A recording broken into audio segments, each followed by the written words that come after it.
What is up, guys? Top tier Yu-Gi-Oh here, and with the release of the new Refined Blade Selection Pack, Swordsoul have sliced their way into Tier 1 here in Master Duel. And in this video, we're going to build a Swordsoul deck and get on that diamond grind. And so, I've got about 11,000 gems. That's enough for over 100 packs, and I'm feeling real lucky today. And so after opening those, we'll discuss some Swordsoul deck building theory, put a list together, and then play a couple of matches. And at the very end, I'll do a deck profile to summarize.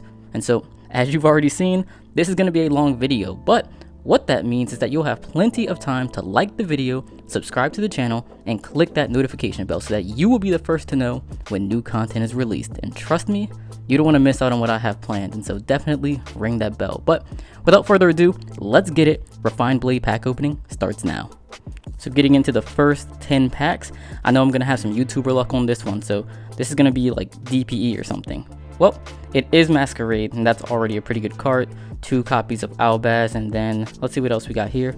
We got a couple of Taya, some Long Yawns, and nope, Fusion Destiny, okay.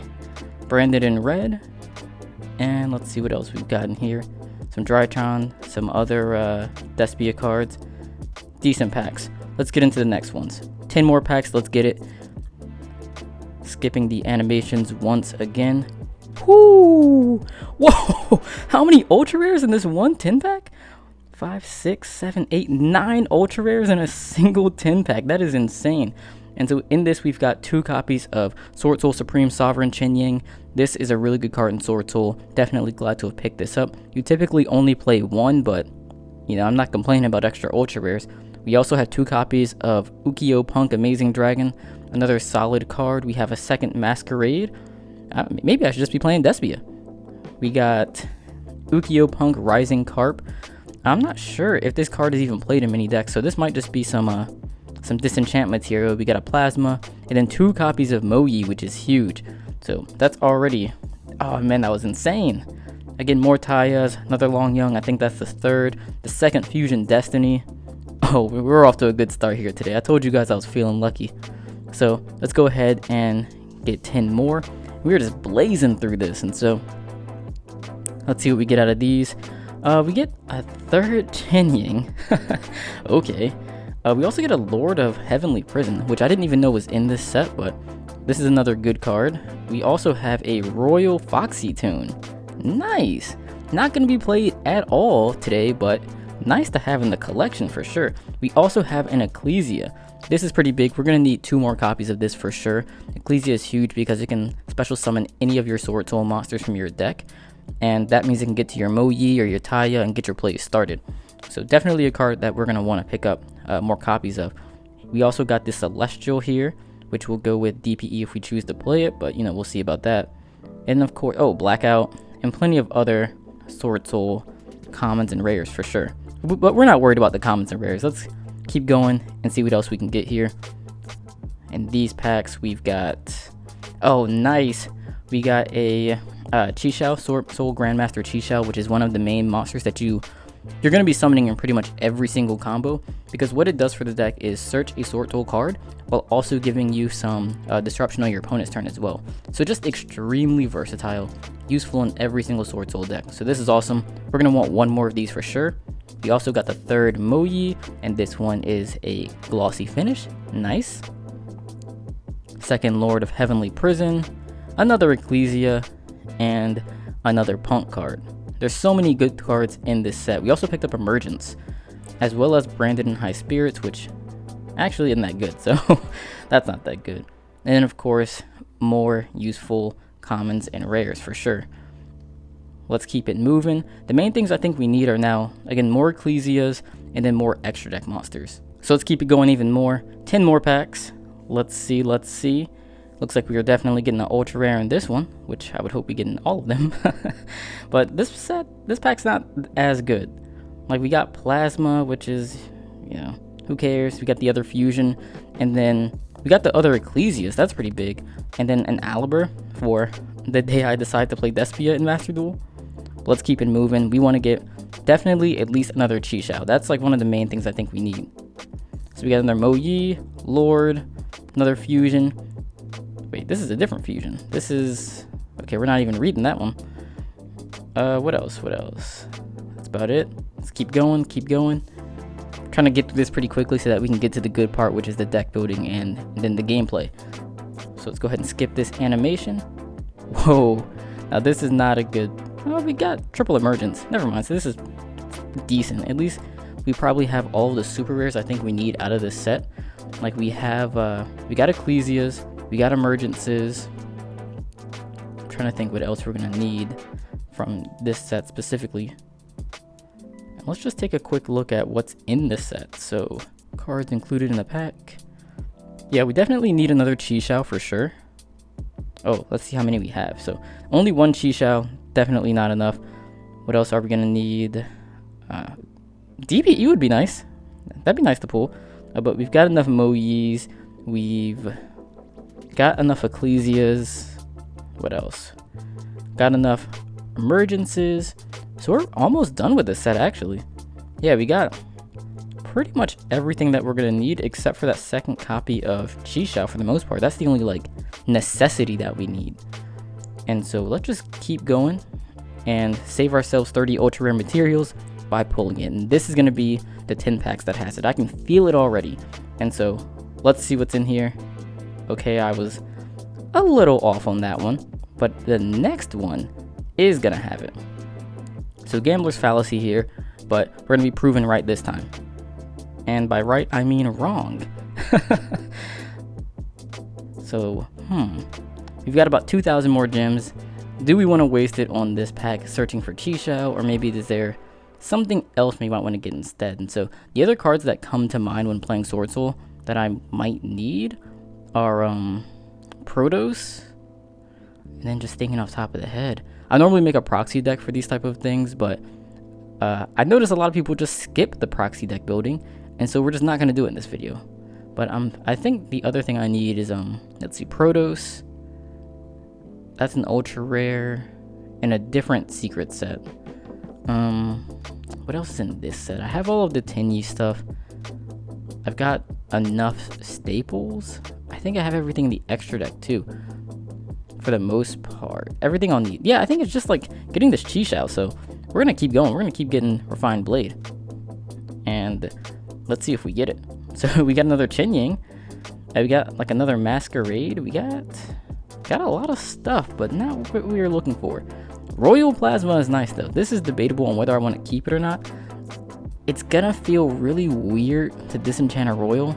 I don't think I've actually done that yet, and so I'm not too sure I want to do that, but we got enough other plasmas to dismantle, or whatever they call it in this game.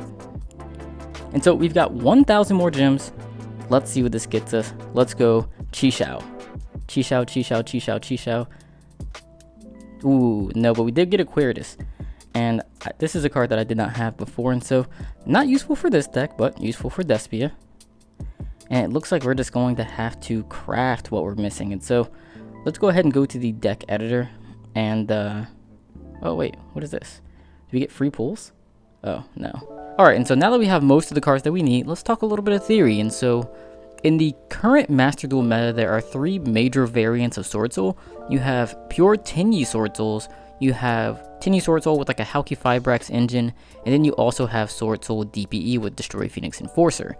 And all of these decks are good, but they do have their pros and cons. And so first, with pure Tenyi Swordsoul, it's easily and by far the most consistent. You play 0 bricks or engine requirements, and almost every single hand is live. I mean, you can also play Pot of Desires, which is at 3 in this game, and so again, the deck is incredibly consistent. However, it doesn't play as well in the disruption, and that's really where the other builds excel. And so in the second version of the deck, you have the like Halq Fibrax build, to where you're playing Despot 001, you're playing Auroradon, and what you do in this deck is, on top of your regular Swordsoul plays, you also have the ability to just summon a tuner and a non-tuner, go Halq, Halq goes Despot, Auroradon, and then that can get you all the way to your Swordsoul plays. And that makes this deck incredibly versatile, because if, let's say, your Moyi gets Impermed or Veilered, well, you can special summon a tuner, and then just go into Halq, and then continue playing like that. It also turns normally bad hands into somewhat playable hands. And so, for example, like Max C and Adara is combo. Like, special summon Adara, normal summon Max C, go Needle Fiber resolves, that's just combo.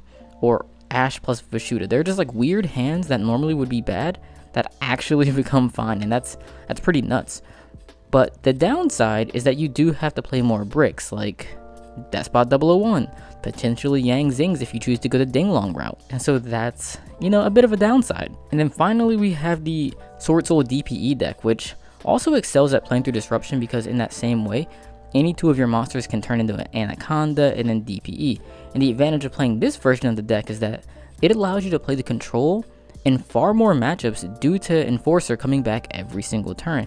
And if you combine this with Swordsoul's natural ability to play the beatdown, it allows for you to play either or both roles within most of your games. And in my opinion, that's what allows the deck to perform at the highest level of the game. And so we're going to be playing a Swordsoul DPE list, and let's go ahead and get into those games. As you can see, I don't even have a DPE yet, so I'm going to have to craft it as well as some other cards, but we're going to skip all of that and just get into the games. Moving into the gameplay, I'm going to need your help. If you're watching this video and you disagree with the play, or if I misplay, which is very likely because I haven't played Swordsoul in a long time, or if there's anything that I can do better, either in-game or in this video, I need you to comment it down below, because it helps me out a lot as a player, as well as helps me improve the content on this channel moving forward. And so if you see anything wrong, I'm almost 100% guaranteed to misplay. Let me know down in the comment section below. And once again, while you're down there, definitely like the video, subscribe to the channel, click the notification bell, and all of that jazz. You guys know what to do, but let's go ahead and get into some of these matches. And so as you can see, I'm currently gold 3, so we have quite the grind to get to diamond, but I'm pretty confident that I can do it within this season, and it's going to be starting right now. And we do start by losing the coin flip, but our opponent does let us go first, and that kind of clues us into maybe what they might be on, maybe some type of they could be on Swordsoul too, because Swordsoul is actually really good at going second, but it's tough to say. It could also be like some shenanigans like Cyber Dragons or Kaiju BS, like who knows, really tough to say. But looking at this hand, it's actually pretty decent. Like, this is a solid hand because we do have Maxi, we have Moe, we have Crossout Designator for their Maxi or Ash or something like that. We've got an Emergence as well as a Blackout. Blackout's not the best, but doesn't hurt to have. I think for this, we're not afraid of Ash, so we could just start with Moe effect, but that's honestly not the best play. Like, that doesn't get us that far, but it is a play. We could also just go ahead and Emergence for Longyong. That might, that tests for Ash Blossom, but again, we're not too afraid of Ash. But let's go ahead, let's do that. It's probably the better play.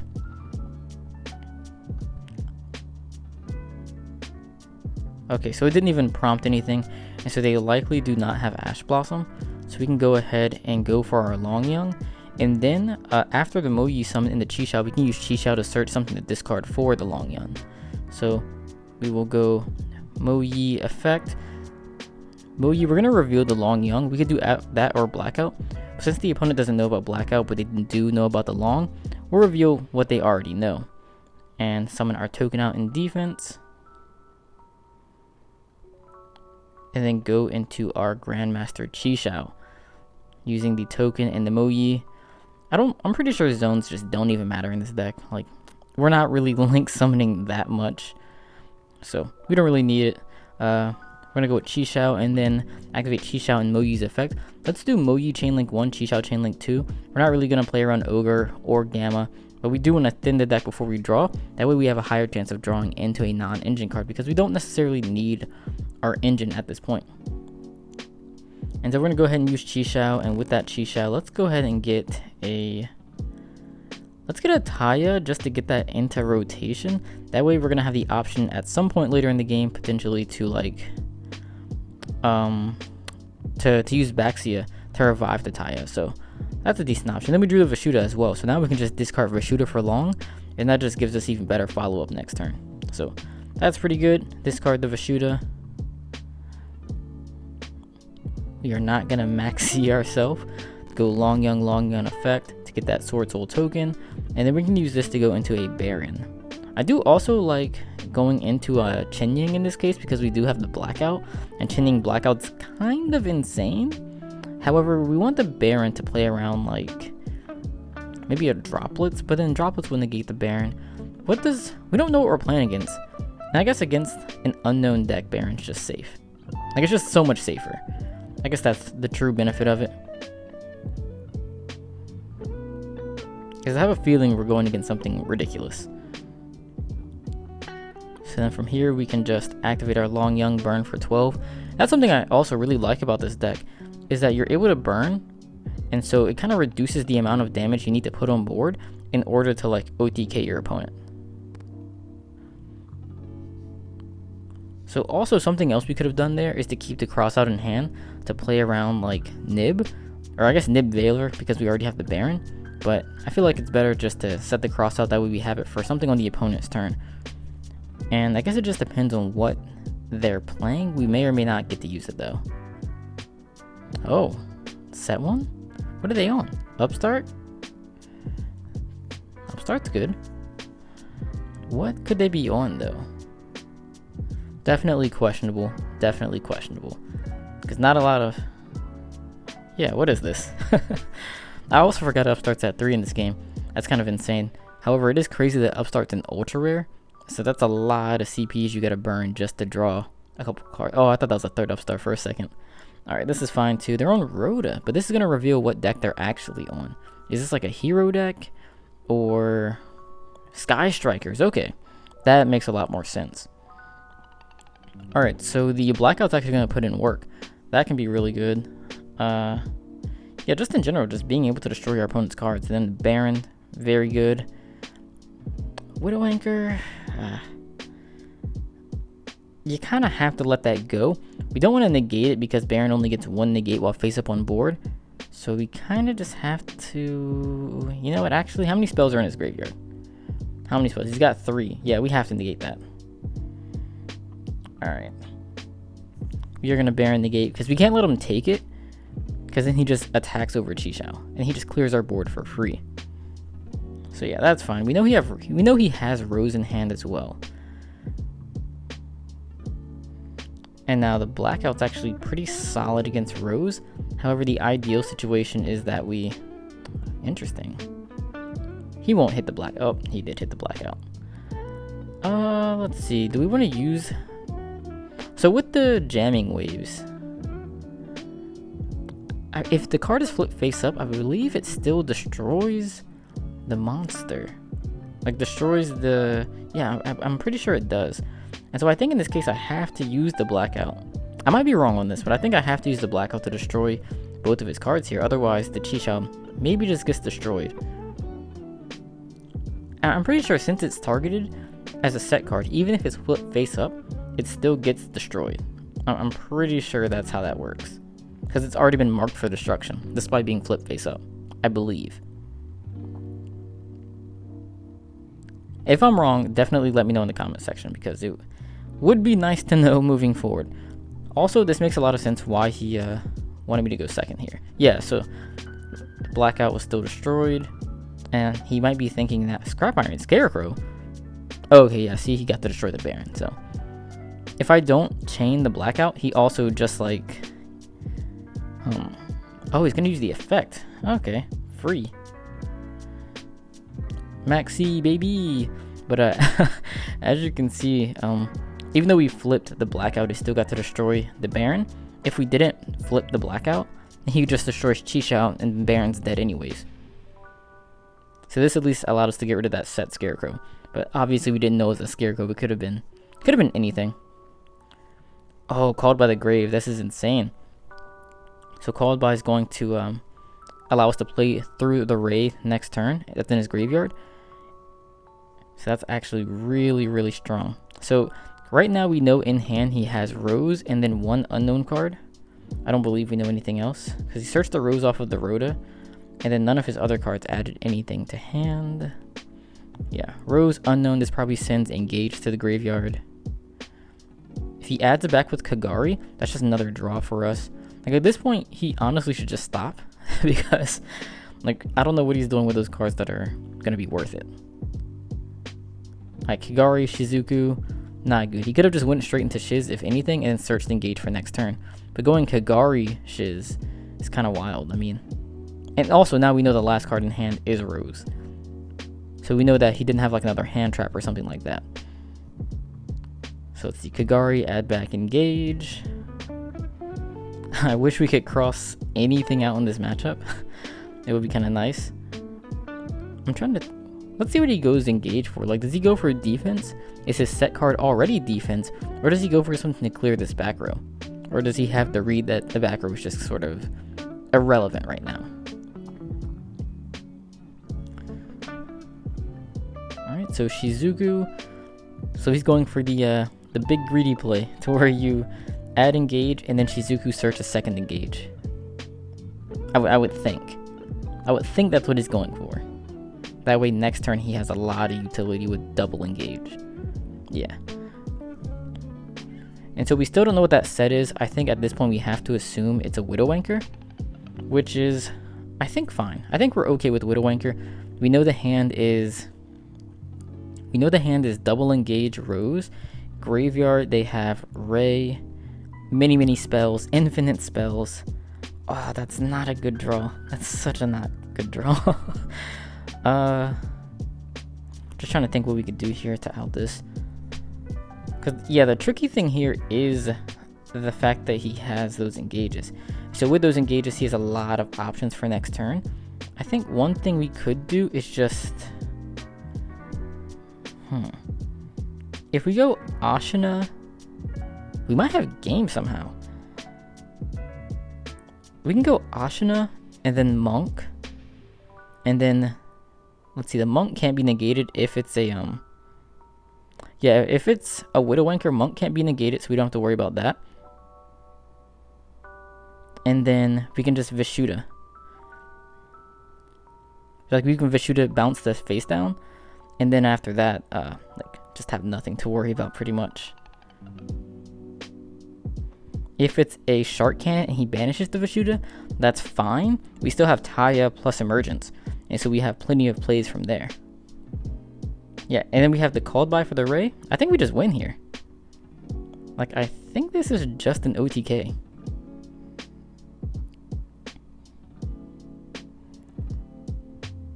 So let's see, what is he gonna do here? Nothing. Activate the Vishuda. Bounce the face down.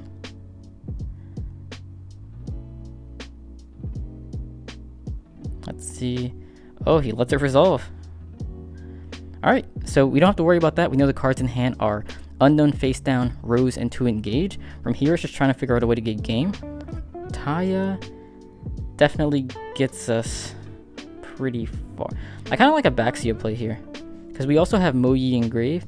Moyi can reveal Emergence, and then that gets us an extra draw. We're already going to have Baxia. Yeah, I really like that play. So let's go ahead and summon out the Taya effect. We can banish the Blackout here.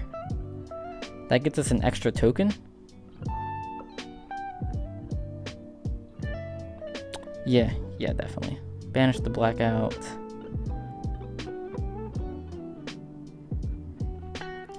Summon out 1 Swordsoul token. Activate Blackout effect. 2nd Swordsoul token. The Swordsoul tokens do lock us into synchros, but that's like actually fine. So let's see, we go Baxia, Swordsoul token plus that. And again, with the set crossout, it's just gonna be a free summon from the graveyard. That's pretty good. So yeah, this should just be game. So activate. Let's go Taya 1. No, chain links don't matter. They literally have no disruptions. So target that. No, do not want to select another card. Just the Shizuku. Whew. almost hurt ourselves there. And with a Taya, we can dump Adara, and Adara can add something back. Yeah, we actually should have banished something useful in Grave with Taya. But we also still have Vishuda banished too, which is pretty big. He probably just honestly scoops on the Called By. Like, he probably just scoops here because it is just like very obviously game, unless we screw this up. But he's already at 68, so like I think there's just like no way to screw this up, to be honest. Activate Baxia. Hit face down. Bring back Muyi. Yeah, there's honestly no way to lose. I just don't see it. It's just a question now of at what point he scoops and at what point we like go for game. Let's see, what else can we go for here? We can go for another Chixiao. That at least would negate. Yeah, could negate like a. There is no next turn. Yeah, what am I even talking about? So this already is 20. Let's see, 23 plus 1,000, 33 plus 28. Let's see, Moyi 1, Chixiao 2. Like again, we know they don't have Gamma or Ogre or anything.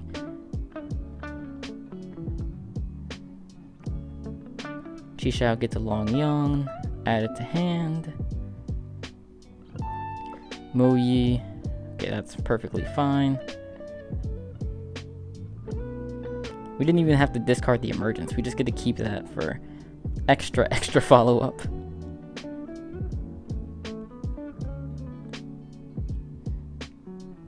Yeah, this is just like super game here. Go for Chen Ying. Yep. Moyi, or not Moyi, but Long Young burn again. Yeah. Kudos to the opponent for letting us play it out. But yeah, very clearly game here. Gonna try to speed through it now. Battle phase. Also gonna try to maximize the damage because that is a daily. So let's go 33 and 28. That's gonna be the combination with the highest amount of damage.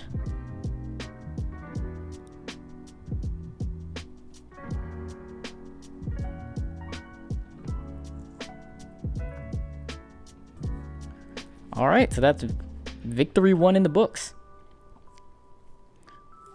The Maxi, I guess the Maxi didn't really do much, but it did give us a lot of advantage on that next turn. The opponent should not have played as much into it as he did, especially not against Swordsoul. But, hey, I'll take it. One more win and then we rank up. So moving into game number 2. This time if we win, we rank up. And we are going against Kuma, which has a ramen pot as his mate. So ramen pots never win. Although it is a steamy pot. He might be playing some steamy list. We gotta be careful here. We gotta play it safe. So, ooh, this is an absolutely unplayable hand. Like, absolutely unplayable. We could set called by, but that's just risky getting destroyed. We hold the call by and hope we draw into like emergence next turn, which is maybe the only one card play we have. Because like emergence could get Taya and then Taya can play. The other option that is ideal is if we just max C our opponent and then that draws us into some cards. Now the other question you may have is, well, we know why Celestial's in the deck. We talked about this before, but why the Ghost Belt? And so the theory behind, oh, is he on? What? Is he on actual Dragonmaid? Because Dragon Link would not start with normal summon Chambermaid. Chamber? Yeah, Chamber Dragonmaid. So, but yeah, the question you might have is why Ghost Spell? That's maybe the one non-standard card in this hand. And the reason behind Ghost Spell was that I felt that with DPE being out, I thought there would be a lot more DPE decks, and I really wanted a card that could stop Enforcer's Graveyard effect, while also being something that could stop Called by the Grave, which stops our own hand traps, as well as it being something we could cross out. So I really liked Ghost Spell. It's just that one in this deck, but I felt like it added another layer of versatility to the deck that I really enjoy. And so, let's see, we know one of their sets is, oh, Downtime. I just assumed it was Tidying, but let me read that one more time. I mean, I have to assume that Tidying is one of them too. So let's see, you can target one Dragonmaid monster you control, activate the effect, return it to the hand, and if you do, add a Dragonmaid card from deck to hand, return it to the hand, and if you do, return one. Something else we could do, let's see, can Fusion Destiny fuse from the field? From your hand? Monsters from your hand or deck as material, so you cannot fuse from the field. What I was thinking is that if we could normal summon Celestial, and then just attack into it, that would be fine. We could normal summon Max C Crash. Like, wouldn't that be insane? Normal Max C, crash into that, activate Fusion Destiny, pop the other card, and then have Ash Bell as a defense on the next turn. That's a play. I just don't want to play Fusion Destiny into a Tidying. Now, the other thing with Tidying that I don't quite remember is, does it have to bounce both cards in order to bounce one of them? So if I summon DPE into Tidying, can I chain DPE's effect? And that just, like, chain DPE's effect, destroy the chamber, and then it can't resolve? Is that how that works? I don't quite remember.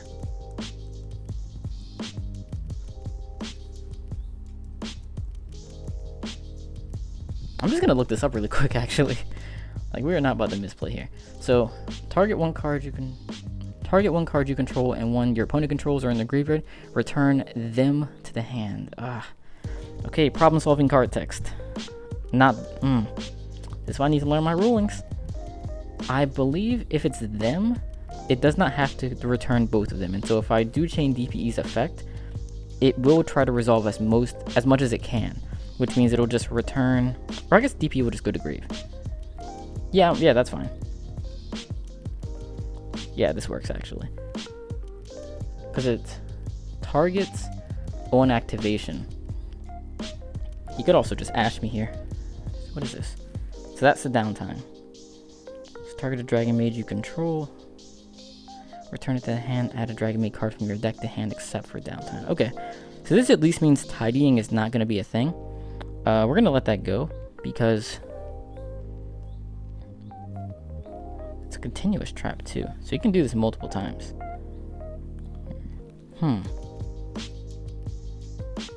What does he search? Parlor? I think Parlor's the Foolish Burial one, if I'm not mistaken. Yeah, we're going to summon out Enforcer. Sending Dasher and Celestial. Summon out our DPE.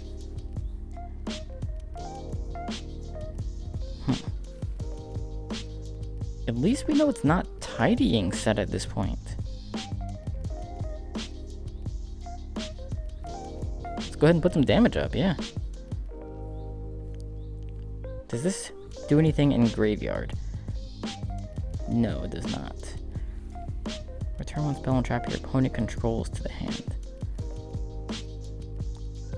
So I think this does nothing to threaten the DPE. And so, yeah, I think I just activate Enforcer.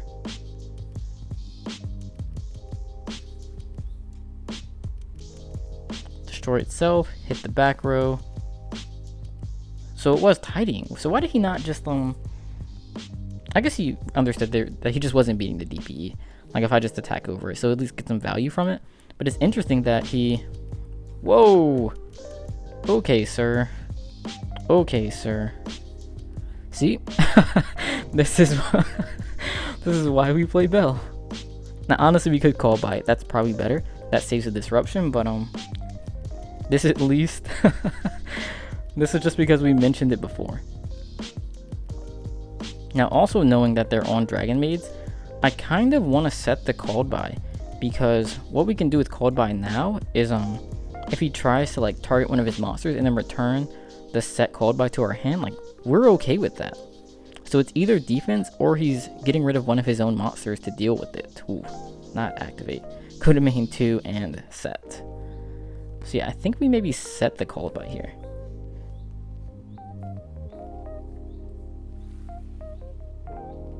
Oh no. What is he thinking about in my end phase? I don't like this. Okay, good. Whew.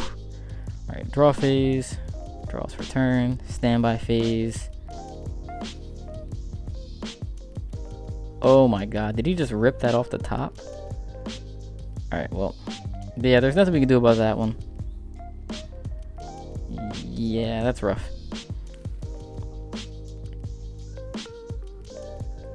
Let's see, we still have to summon out though.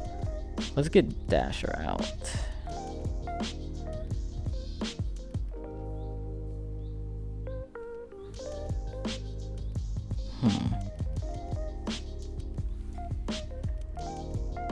Celestial does have more defense, but I don't want to risk it being like I don't know, banished or something. I'm not too familiar enough with Dragonmaids to know what their outs are, but I think I'd prefer them to get rid of Dasher, to bounce Dasher back to hand, you know, something like that. Actually, maybe not bounce Dasher back to hand. Holy cow. We are getting punished. Yeah, I guess we have to chain the called by. Like, why not? At least we don't get DD crowed. Wow, he really had the out. That's crazy. It's funny now, in retrospect, it's like, if we had called by the DD crow and then held the bell, we could have belled his called by. However, yeah, we're not playing around called by plus crow. Yeah, because there's no way he's playing like 3 copies of each, or even 2 copies of each, I would highly doubt. And so at this point, we're playing around 1-ofs, which we just don't need to do. So let's see. What does he do with this? What does he search? What are we worried about here? What are we trying to... There's no point in negating this because he still has the downtime. I think we want to wait on something that's a little more high impact. Like, there has to be something that's a little better than this.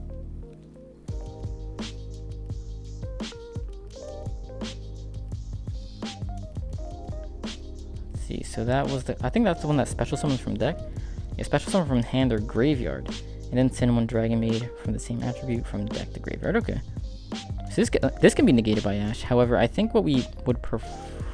No, sending to grave sets up the tidying. So I think we have to negate this. Yeah. Like, that's just way too much value. Like, we want to force him to have an extender to get something engraved so that he can use the tidying, not allow him to resolve this and then, you know, special summon from hand or graveyard and set up the tidying. So, like, even though we have Maxi for his extension, we don't want to let him just get it for free. Force him to have it. Because even as is, he doesn't have like an out over Dasher. What? Oh, I'm stupid. It special summons from hand or graveyard. Well, Maxi. I thought it was just from graveyard. Completely did not know that. My only context of any of these Dragon Link cards is from like Dragon Links. And Dragon Links typically aren't summoning from grave or from hand. But yeah, summon out Parlor. Parlor dumps from deck to graveyard. Let's see what he sends here, because he's already used his Tidings graveyard effect. Oh, but he still sends another one. Yeah, it's still once per turn. So what does he do from here? Sets an unknown. We don't know what that could be. Add chamber back to hand. This is so much value. Makes me think that maybe DPE should have been used to destroy the other continuous spell, because it's just a lot of value he's getting from that. Let's see. Searches this. Discard a target of... Let me go back and read that other... Oh, that sucks. Drawing Ash means no Celestial this turn. Unless we summon it, which is not good. Let's see. If this card is normal or special summons... Not that one. So what does Lorpar do? Normal or special summon. Send one from deck to grave. Keeps going away. Discard this card. Target a face-up monster in the field. Players cannot... Okay.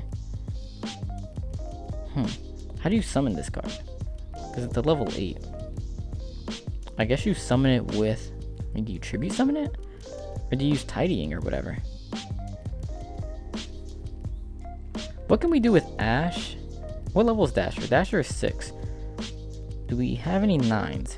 Chao Feng is a 9, but Chao Feng doesn't do anything. Unless it's destroy, but they just bounce it because they have a tidying. So we don't want to go 9. What can we do with 2 monsters? We go Anaconda, but we already have DPE in graveyard. Let's see, Shaman is just worms. What can we do here? I don't think we have anything significant that we can make. And I'm not sure if it's worth holding on to Ash at this point. Like, I think we have to just make a play and get that Celestial in rotation. So I think I summon this. Go Chao Feng, maybe. Set Crossout. And then Crossout draw 2. And then we draw into Long plus Ashuna. And then that's just game.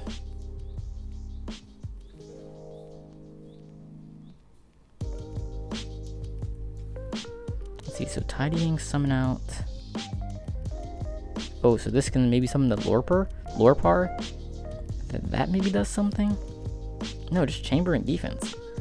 But the set's probably tidying.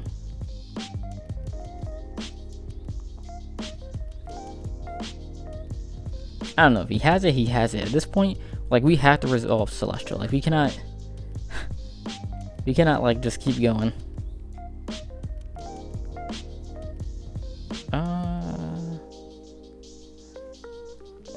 Yeah, we want to go Chowfang. For a second I thought we could use Dasher effect to gain the attack, but like if that gets bounced with the tidying, we're not resolving Celestial.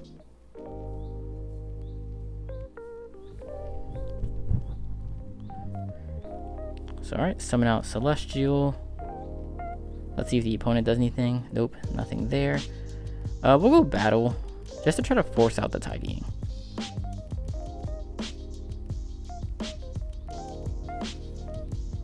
What? What is this? Huh? At the start of a battle phase, you can return this to the hand, and if you do, summon it. Oh. Okay. Alright.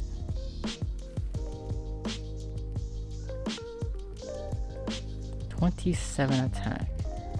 Cannot be destroyed by card effects while you control a fusion. Discard this card. Okay, so this does nothing on board on its own, but it probably does something with the spells and traps. We're gonna find out. I don't think he just lets us attack over it. I can't imagine that's what happens here, but yeah. So return it to the hand and then search for something else. That's fine. Why did he not just do that with the chamber? I don't quite understand why that play was made. Searches that card. Continue attack.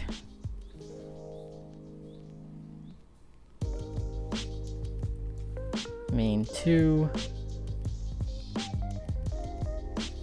Let's see, set, and then we'll activate Celestial. One of the things I love about this variant of the deck is, yeah, Celestial. That's insane. For next turn, I mean, but we gotta pass turn here. Nothing we can do. We'll see how the opponent can potentially out this Chowfang. If they end up destroying it, we get a search. If they end up bouncing it or something, that's also fine.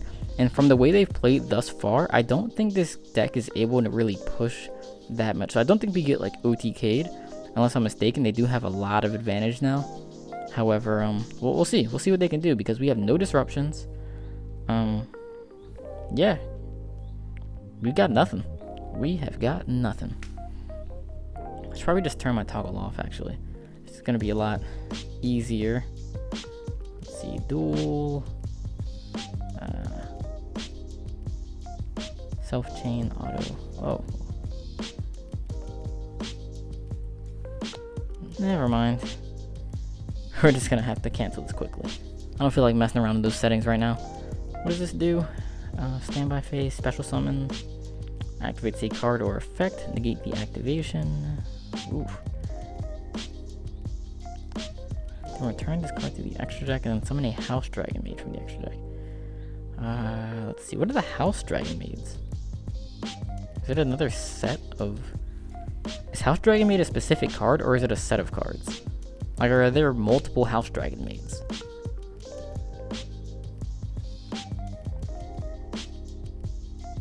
Wait, they're all in the house. Kitchen, chamber, parlor. These are all places in a house. Downtime, tidying. What? What is this archetype?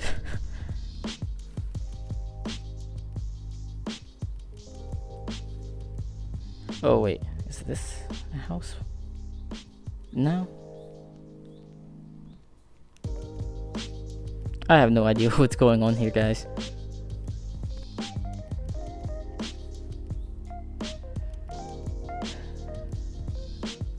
Also, I might just fast forward through this turn because it's taking a long time for nothing. Whole lot of time for nothing.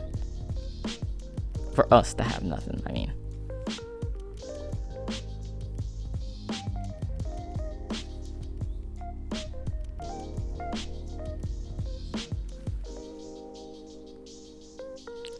Wow, this deck had a lot of outs for DPE actually. They had Kaijus, DD Crows, all sorts of stuff. Cold buys, man.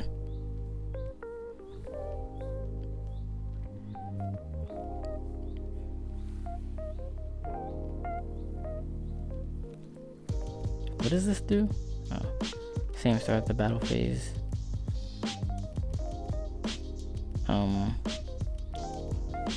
Doesn't look to be game, sir. This does not look to be game. Okay, do these do anything? Quick effect, attack modulation, that's fine. Battle phase stuff. This one does not even have a quick effect. Gonna be destroyed by card effects though.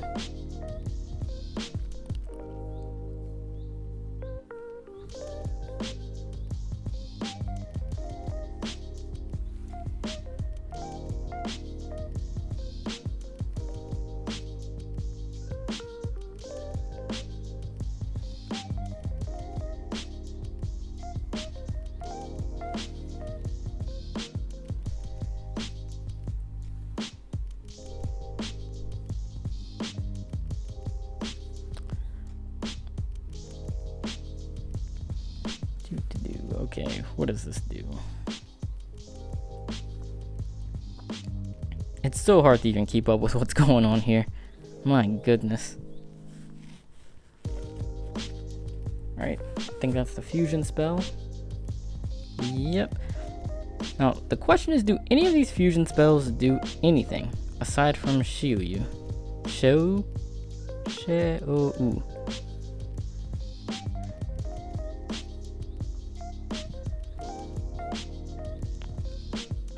And is this card a once per... Yes.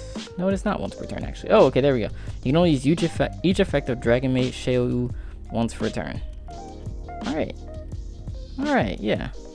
Now, I guess the question is... Oh, the first effect is... Yeah, also hard once per turn.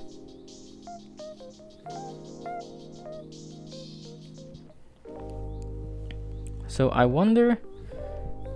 So, pretty much it seems like we only have to play around the one Shouyu, and then whatever they summon off of the standby phase effect. There is the potential... Oh, that's such a dead draw. There is the potential that they also have a tidying set. That would be unfortunate, but we have the Chaofeng Engrave, which is a worm, which sets up for the Taya. Then we also have Adara as well, so we kind of have some plays. What does this do? Add a monster from deck to hand. I'm just trying to think if this is nothing, how we game them here. So like, well no, we can't play through the Shouyu. Like, that negating our Taya is probably game actually. And even if it's not, whoops. Even if it's not game, I'm not quite sure how we break this board with just this hand. Because the only board breakers in the extra deck are really Chen Yang, but that's hard to trigger. Baron. Berserker, sort of. Baxia can deal with two of them. Like, Baxia clears board, but yeah, we don't have enough gas really here. We could try. We could try something and see where this gets us, but definitely gonna be tough. Like, he could misplay and just negate this Adara. Like, that would be insane.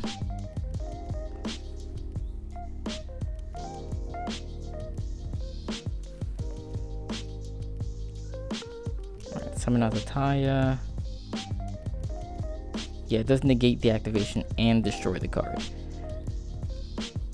Okay, and he has tidying too, so we were never winning this. At this point, I think I'm just gonna activate the spell cards. That way, there's a daily for activating spells. Just call Maxi, it doesn't matter. Then we'll just surrender. GG's, my guy. He's out here with Dragonmaids, putting in work. Gotta respect it. Gotta respect that. I kind of wish I had... Oh, yeah, we can just... Instead of having to surrender, we can just crash. That also works. That's, I guess, not quicker, but it's the the honorable way to go.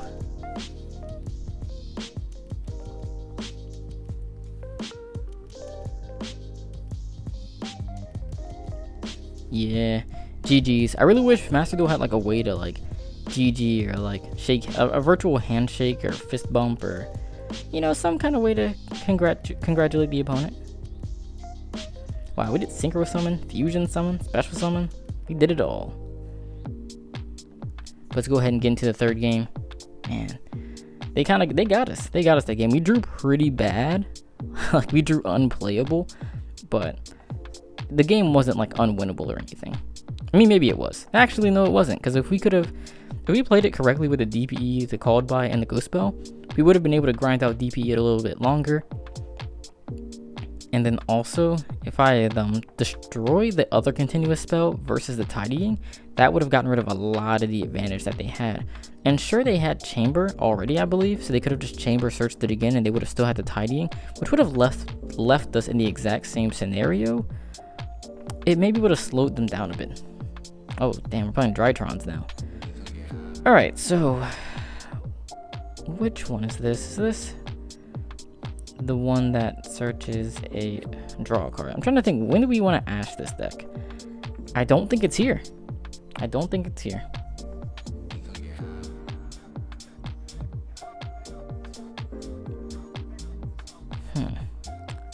Oh man, I wish this were a maxi, not an ash.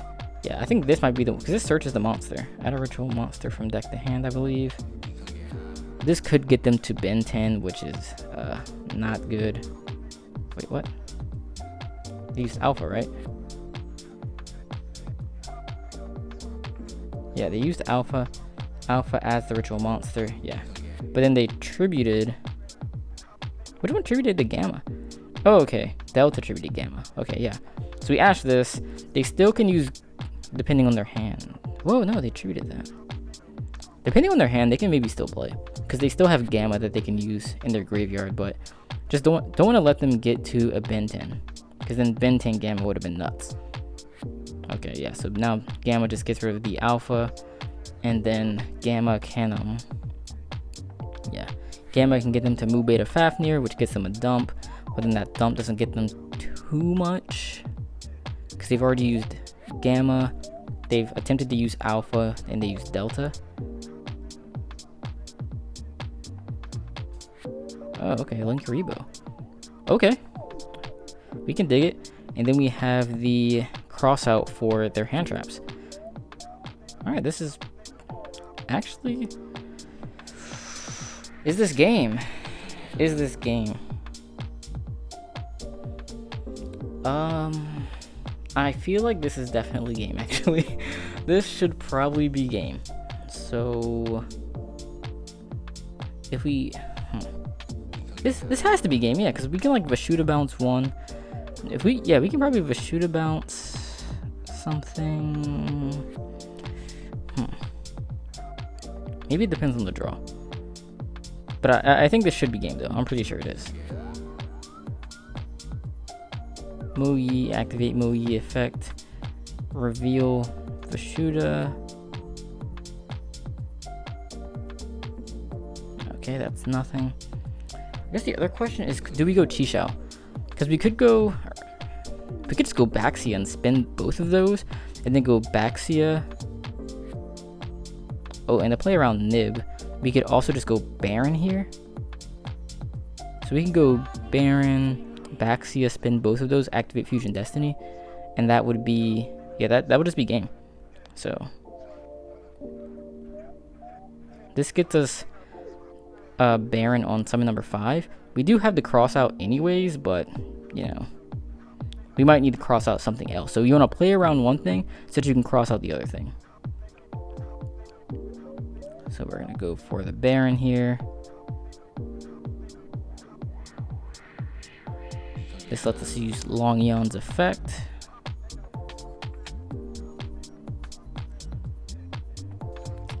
So this gets him down to 68.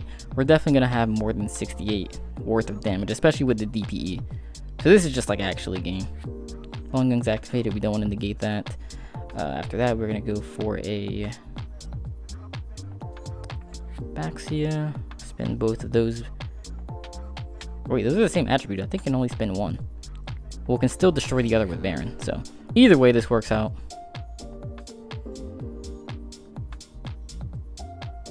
Let's see. We'll go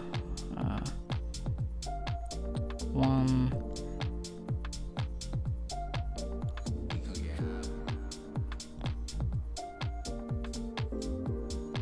And then we'll do Moyi 2. I do not have Gamma or Ogre in deck, so Cross-Up does not protect from that. We need the Baxia on board to go for game.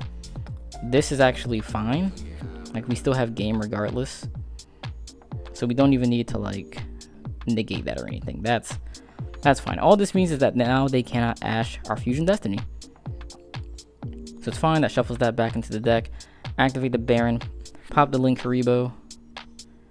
Activate the Fusion Destiny, and that's game. The other way to go for game would just be Baxia Revive something. Like, Baxia Revive out the Moyi would also be game, because that would be 17 plus 23 is 4,000, plus Baron, which is 7,000, but this is also just game. So, activate Fusion Destiny. Don't negate it. Enforcer. Send both of our Destiny heroes. Summon that out in attack.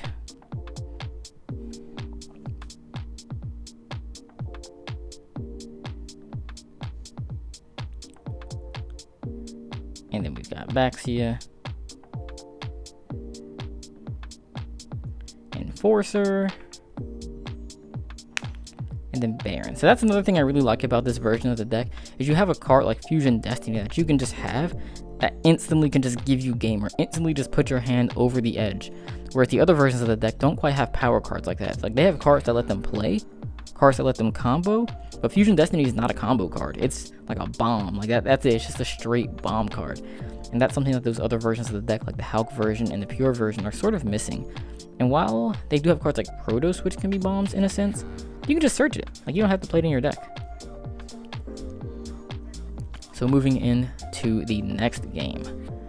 We've had like 2 OTKs so far. That's pretty insane, but it's to be expected with a deck this powerful. Like, you're gonna OTK some opponents. And again, it's one of the reasons why this deck is so good at going first or second. Like, going first, you can put up boards of multiple disruptions, and going second, you can just OTK. And Long Yuan makes it so easy. But alright, so in this hand we have double Adara, Vishuda, Moyi, and Called By. So the Called By allows us to play around most hand traps. Now it's just a question of what we do with Moyi and the Tenyis. Give me a second to just think about this, actually. Because I know there has to be. I'm just trying to think of the way a play goes.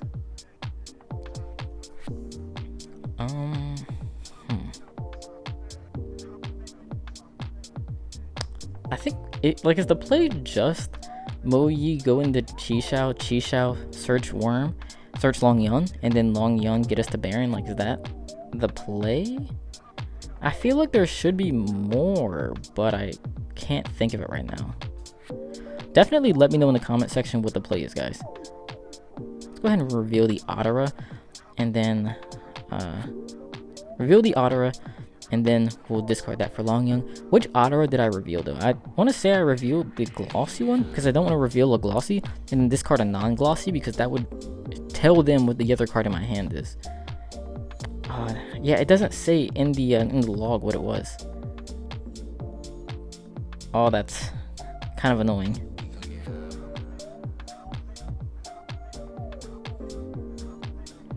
Alright, well, either way, we're going to summon out our Qishao.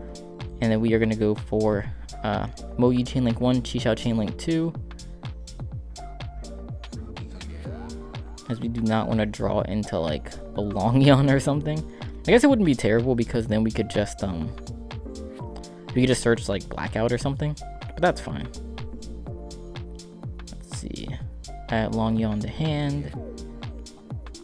Resolve Moyi draw into a second Vishuda. Okay. We'll still discard the Vishuda. I'm pretty sure I revealed the glossy, but I'm not 100% sure. But either way, we want to get Vishuda in graveyard. We want to get Adara in graveyard, just because it is something that's going to help us set up for our follow-up next turn. And so, for example, we can banish the... Oh, wait a minute. with the called by, do we go for Qinying? Do we go for Qinying, which turns this just into a straight up banish? Or do we want a negate? What is our opponent on? What is the opponent on? Tough call, tough call. It's still 2 disruptions either way, because called by usually isn't a disruption, but this turns it into a disruption, whereas the Baron naturally is a disruption. Baron would be potentially 3 disruptions setting the call by, but it's yeah, I kind of want to go for Qinying. I kind of want to go for that.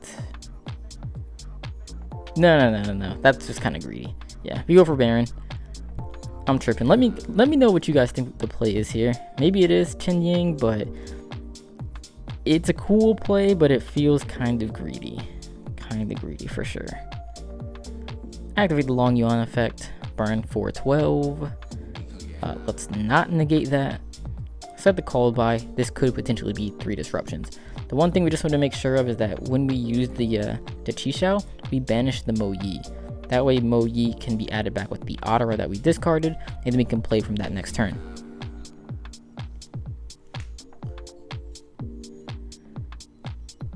Okay, let's not use the Baron. Let's see what they're on. Whoa, what is this? What kind of hero shenanigans? Add a Dark Fusion or card that mentions it. You're good, bro. I mean, we could negate that with called by, but whatever they summon with Dark Fusion, we can negate with Qishao, or we can just negate Dark Fusion with Baron. I don't think it's quite... Oh, no. Monster. Just one. What is he? Oh, 2. And one of them was a Vion. And a Denier. Okay. Get wrecked. I think this does something with Sense of the Graveyard. Take 1 card. Okay. Blah, blah, blah. Okay, just special summons itself from grave. And then when it's special summon, take a D hero from deck graveyard that's banished, place on top of your deck. That's fine. Yeah, that's just something we can negate. We might also want to negate Vion too, because they haven't summoned. Wait, Vion isn't the one that does something in grave. Normal or special summon, send 1 hero. Okay, that's fine. Oh, that's just rough though. We can still activate Qishao at least, and that will at least allow us to get that Mo Yi banished, but ooh, get wrecked. Oh no, he had the combo. Oh, mistakes were made. Oh, but now we can't activate the Qishao. We're gonna activate Baron and hope it's a glitch, and that allows us to negate this. He should have went for back row, but I think he's assuming that it's just a blackout, and then clearing the monster just clears the blackout too. Hero lives. He's wild. Hopefully he summons out of Vion. Please summon out of Vion. No, it'll be Stratos probably. Oh, Shadow Mist. Okay. That's also a thing. Yeah, Shadow Mist is fine. Searching a mask change. So he'll have mask change, and then whatever he summons out. So it's Dark Calling and mask change in hand, and then Shadow Mist will get the graveyard effect as well. Can you use both effects in the same turn? No, you can only use one, and only that one per turn. Alright, that's fine. Does he mask change here for damage? He does not. Is this just set mask change pass? Is the Dark Calling just do nothing here? Yeah, I'm okay with this. I'm absolutely okay with this because we can just out... Oh, that's an insane draw. That's insane. Yeah, we just out this with Tinny cards.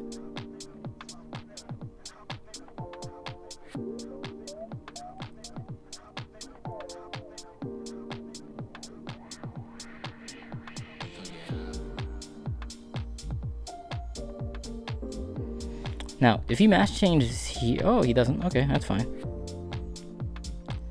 If he were to mask change, we could just play Vishuda from hand. Alright, so now the thing is, when do we want to use... When does he mask change? We want to play around that to an extent. We could just go Monk here, and that sets up the Vishuda and Grave, which would be pretty fine. Yeah, and then emerge. No, I think we should just go ahead and activate the emergence now. He maybe chains the max change here. That banishes a card from. Oh no, yeah, we want to go monk first and then emergence, because if you were to chain the mass change to the emergence, you could potentially banish the Vashuda in hand. Then the Vashuda on the field would be banished, and we wouldn't have an out to the Darklaw. But this guarantees we have out to Darklaw because it's already in graveyard. So, or I guess we do have Ottera engraved. So even in that case, we could have just added back the. Actually, maybe we don't want to play the emergence here because, yeah, we don't want to get what's in our hand banished. Let's see. We could also just special Vashuda here and then go Chisao. Yeah, that. I kind of like that play.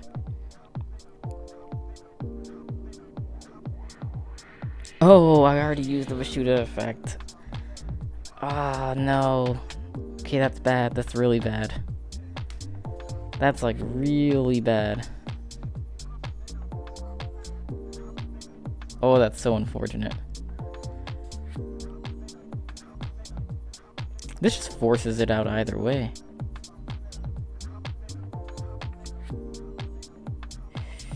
Which one is he more likely to let go? He probably does not let this go either way. Yeah, we know it's a mass change. I think we just bounce that. Yeah.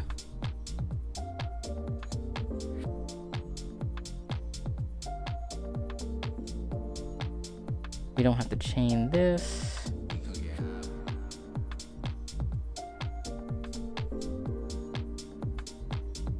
Oh, that's such a misplay activating that there. Oh my god. Oh, that's so bad. This we just called by. I think this is actually just game still. Yeah, it's still just game. Because we have the Ottera, I guess we don't really have to worry too much about the Darklaw. Yeah, it just actually might not matter. What graveyard effect can we activate? Just the Ottera. What do we have banished? The Vashuda. What do we have engraved? Plenty of things.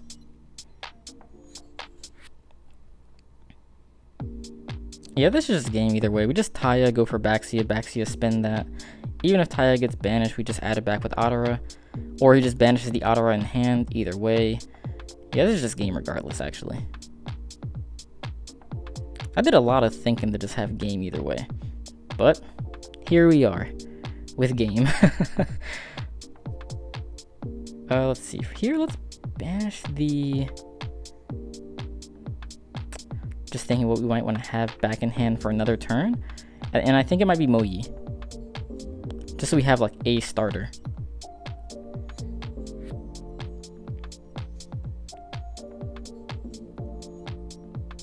And that's just the Ottera. Yeah, this is just game. Oh, we could have actually, we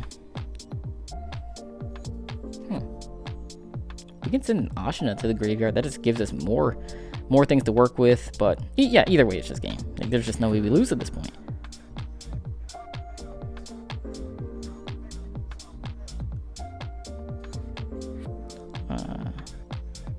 No, do not select another card. Oh, the Taya's banished, so we don't get Taya's effect. That's kind of fine, though. This is 23. We have... Holy cow, we're 100 off because we banished the Moyi. My god. Oh my god, that's so stupid. We could go Shaman later, and then Shaman revive back a worm. Is that the play? This is so dumb. What do we add back here? We're just gonna discard it. So, add back another Ottera.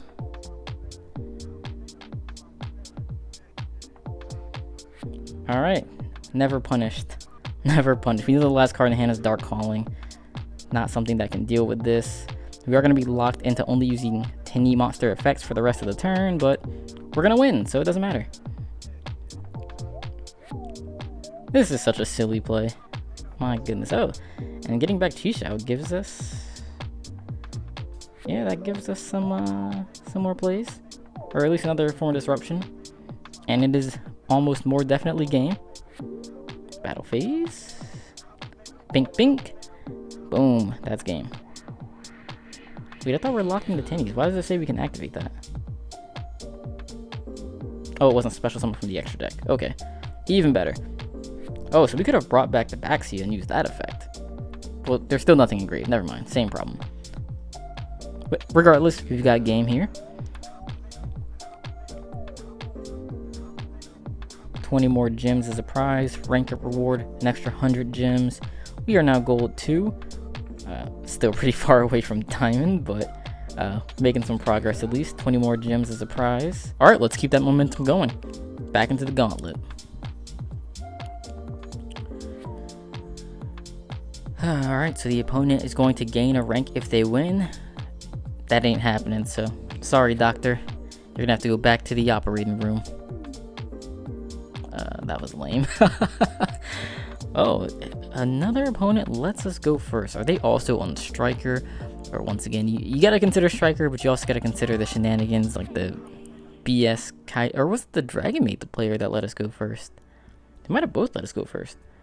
I don't quite remember. But let's see what we can do with this hand. So we could go Vishuda Ashina gets us the Chi-Shao. Chi-Shao can get us another worm to discard off of the Long Yon. That might be the play. The other option I was thinking is if we want to make a DPE play, but obviously not with... I mean, maybe it's not obvious, but maybe not preferred with Celestial already in hand. So, let's see. We'll start by just going Ashina effect. Special summon out. We're going to go into Monk. Hopefully it doesn't have Max C. Oh, wait. Called by. Let's go. Called by. This was one of the best crafts that I've done lately.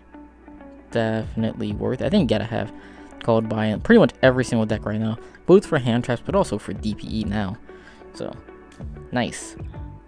Hopefully that is the only hand trap they have, because if it is not, we are in trouble.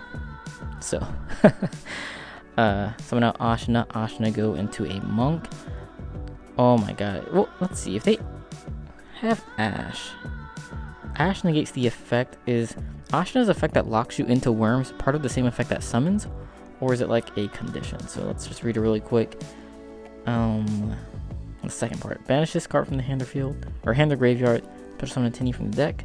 Also, you cannot special summon for the rest of the turn. So it's a part of the same effect. So if they Ash Ashina, then if they Ash the Ashina, we still can summon non-worm cards, which is great.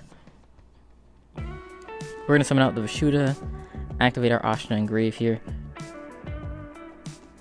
We have to summon Vishuda first because we didn't want to have an effect monster on board. This gets us to our Chi-Shao.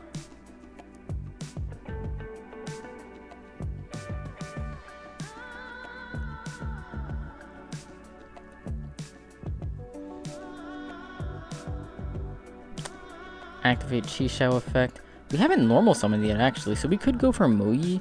Like, we could go normal summon Moyi and then go another level 8. But the only other level 8 we could summon would be Baxia or Berserker, which aren't that good. However, the Moyi draw would be pretty good versus Long Yuan, which doesn't really get us anywhere. We could also go Taya. And then Taya can potentially, like, Taya can dump an Adara. I guess we already have all of our tinnies engraved. We already have access to Adara. We have, through that, access to Ashina. So I guess we're good in that regard as well. The play might be Moyi, to be honest. Like Moyi Berserker. We'll try that. Like, just something different. Like with this, we could even draw another worm and then use that for Long Yon. Like, even that's an option.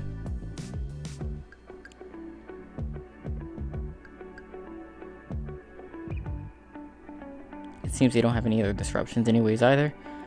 Let's see what else we could do. We could go Baxia.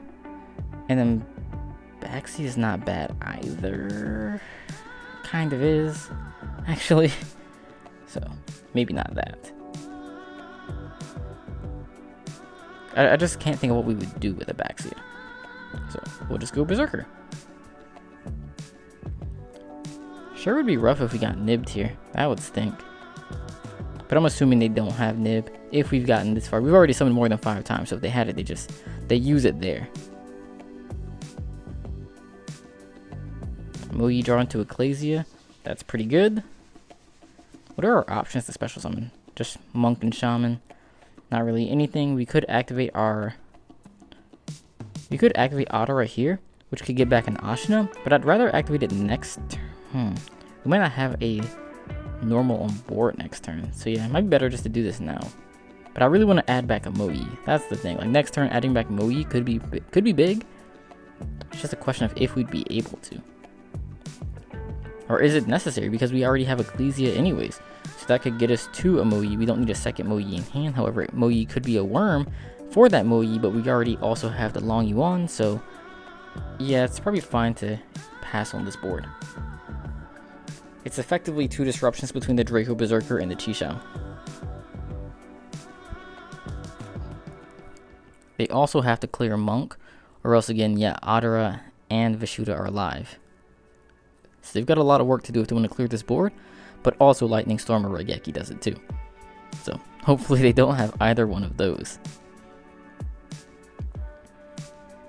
That was also a really long turn. I gotta get faster with this deck because it can't just be... Oh, there's no way. They're insane. There's no way they main deck Spear mode.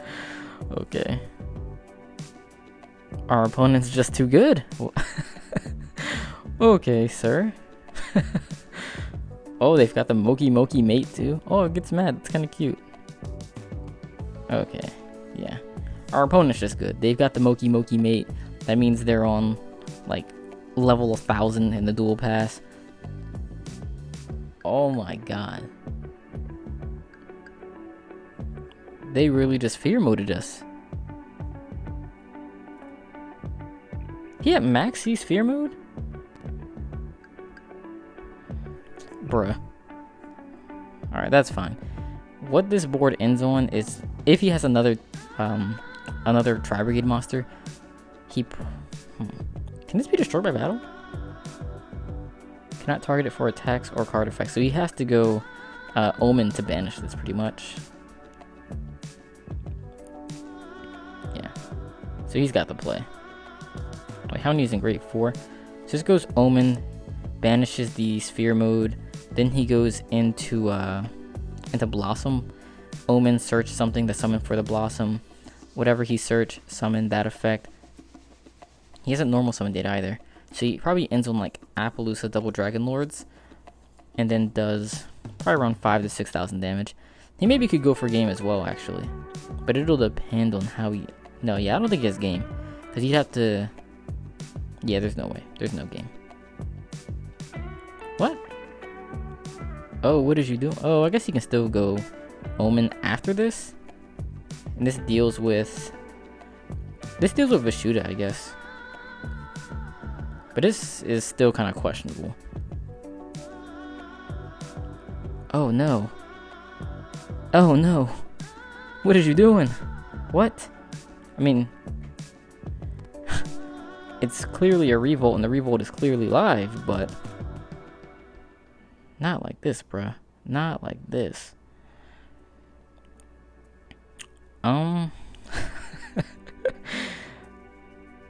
So, let's see. Revolt gets Omen. He also still has the Doom Eagle quick effect for the Adara. That's pretty big. How do we deal with this? How do we deal with this? Let's see. Ecclesia can get us to Taya. That way we don't have to reveal the Long Yuan, which I don't believe he knows we have.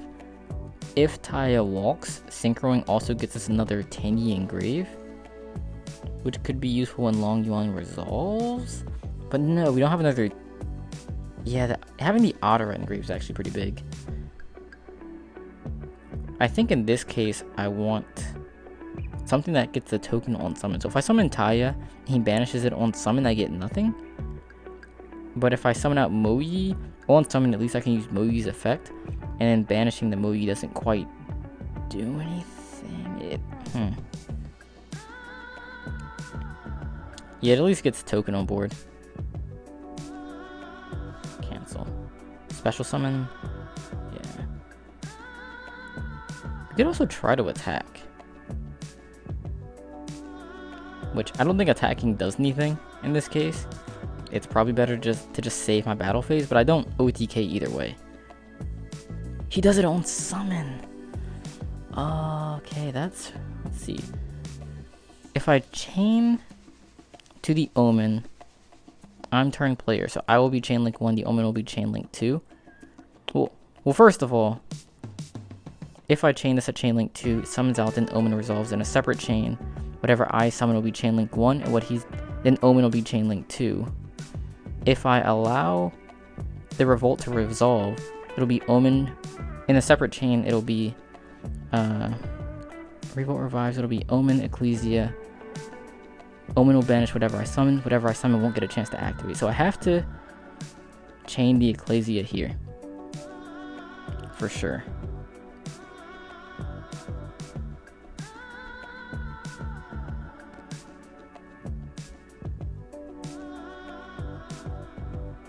Yeah, then we go Moyi, because that at least gets us a Swordsoul token. But Swordsoul token locks us into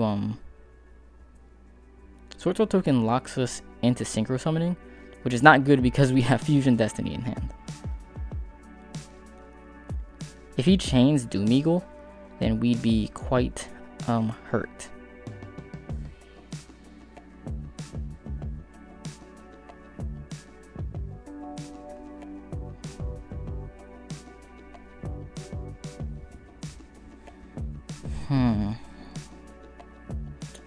I think I can't activate the effect here.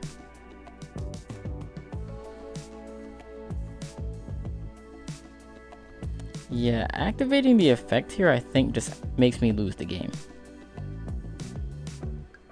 Because there's nothing I can do with token sphere mode.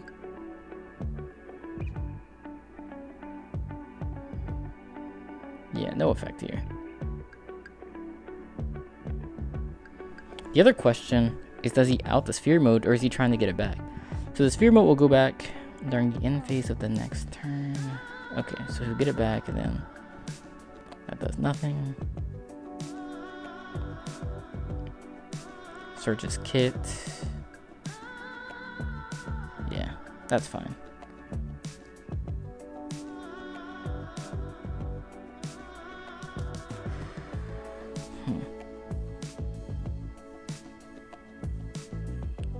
Alright, this Fusion Destiny at least clears everything but Omen.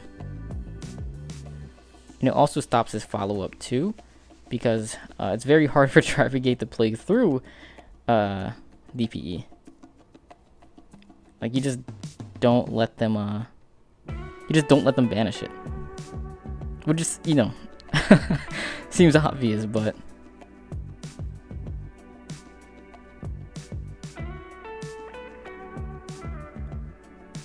yeah, that's fine.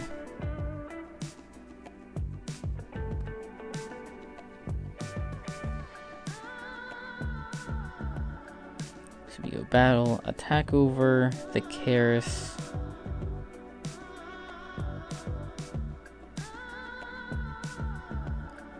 Use DPE to destroy the sphere mode. And then Doom Eagle. And then on his turn, we just pop normal summon. And this requires him to have, let's see, so what do we know he has in hand? We know he has Kit in hand. We know he has Kit and Unknown.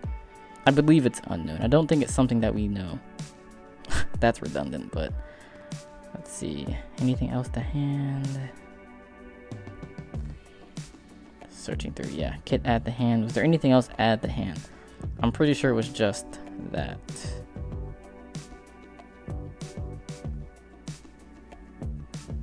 He added Karis to hand, but he activated Karis. Add Fractal, activate Fractal. This is the good thing about Master Duel. You can check the log, so you can see what they did. So yeah, I'm pretty sure it's Kit Unknown. So this means he would have to have Kit If we just pop Kid on summon, I guess he sends Nerval. Nerval searches Karis, which means if he draws a Tri-Brigade, he pretty much has game. I mean, but there's nothing else we can do here, so. We just have to hope that he does not draw a monster. He probably does, though. But I guess it begs the question now is, when do we pop? Maybe we pop on if he normal summons Kid, activates effect, summon out, like Blossom or something, and then just pop the Blossom. Because then how does he extend? Yeah, I think that's the play. Because then he can extend versus... Oh, but if he goes for double Dragon Lords, we're in trouble. Either way, we're just in a rough spot, to be honest.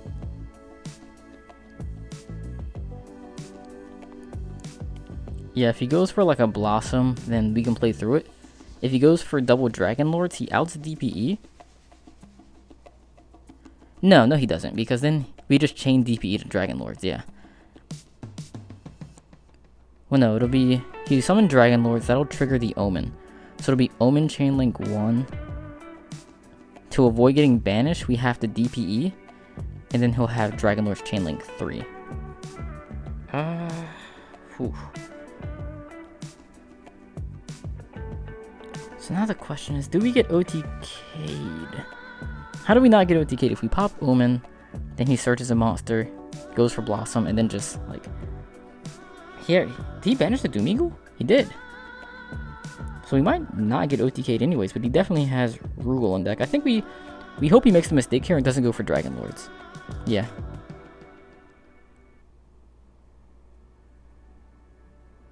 If he goes for Blossom or Bear.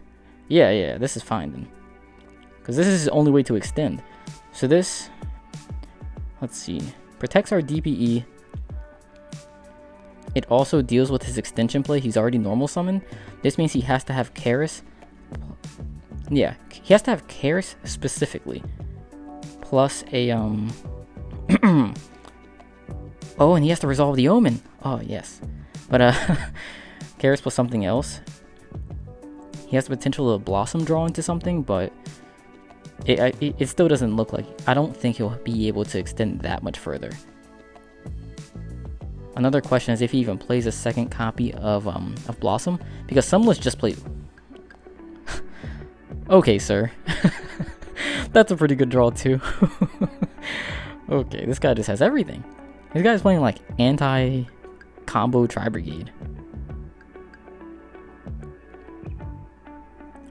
Why is he going All Mirage here? Is it just the dump Nerval? He's already normal summoned, and so if he has the Karis in hand already, he could have just discarded what's in hand. If he has other... Oh, maybe it's another Beast Being BBW, pretty much. And then he's trying to get to the Karis to discard that other BBW. So it was like Crow, Kit in hand, or something like that. Yeah, okay. That makes sense then. Crow Whiptail. So he is on the Zodiac Tri-Brigade. I don't think this is game in any way. Yeah, because he would have to go for... I mean, it could be game. He's got enough to go for Rugal, and then Rugal for access code. That puts access code at 53 plus 3,000 Omen. Yeah, he sees the line. Yeah, he's got it. Let's not surrender. Let's hope. He does not see the line.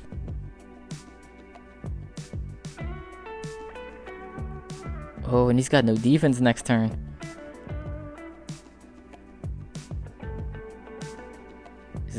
Is this his play? Oh, wow, he had game. He had game, yeah. He had enough engraved to go for Rugal, and then Rugal access code target Rugal, gain 3,000 attack because it's the link 3. 3,000 plus 53 is 83. But this, all right. Activate the effect of Ecclesia. Nice. Yeah, we have nothing to play around. Now it's just a question of how do we... Oh, Baxia just deals with... Whoo! What do the kids say nowadays? Sheesh! Oh, man. Insane. Absolutely insane. Oh, man, he had this game. He did. He definitely had it. Oh, this is gas.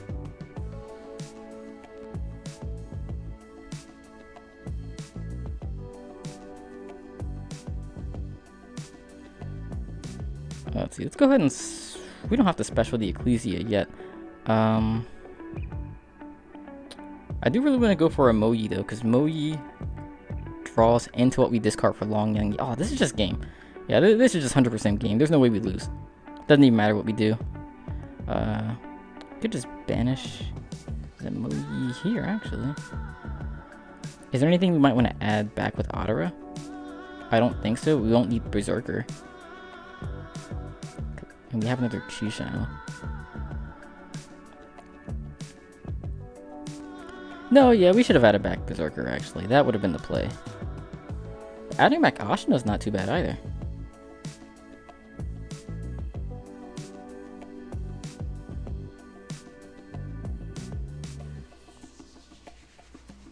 Let's see, Adara add back.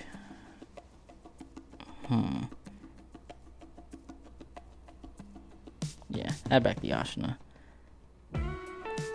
We do still have a Moyi left in deck, right? Yeah, okay. Whew.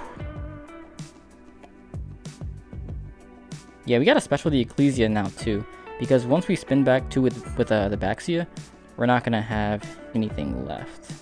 We can special Ecclesia also in attack and quick effect in the damage step, or the battle phase. I mean, does this have to summon an attack, or can it summon any position?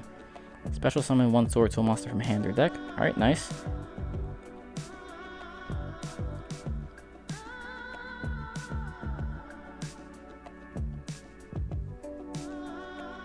Whoa, wait a minute. Oh, yeah, the token's water, Taya is wind, so it will be able to spin back too. For a second, I was going to say, like, oh, if it were Moyi and Taya, it only spins back one, which would be a little problematic, but spinning back two is just game.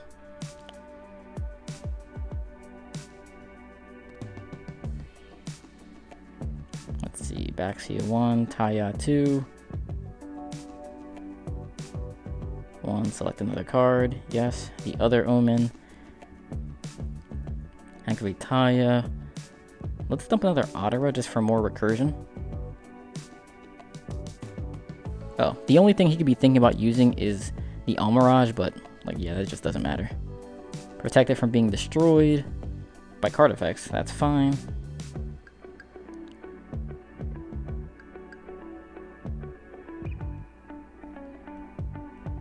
Actually, you know, in that case, if it can't destroy it by card effects, we'll just bounce it with Vishuda. So...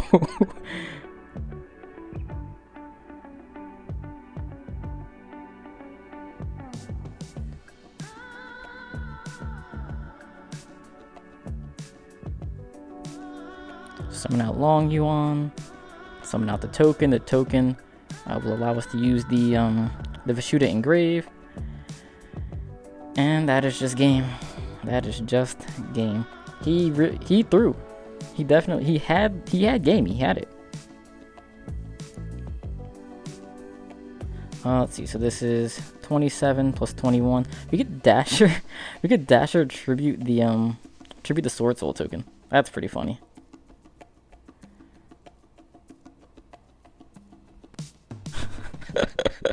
Dasher tribute Swordsoul token.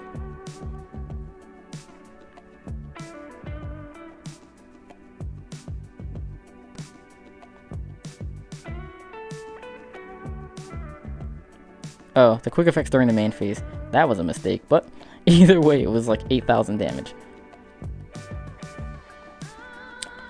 GG, Tri-Brigade player. GG. Alright, wow, that's a lot of destruction happening there. But we're gonna keep the grind going.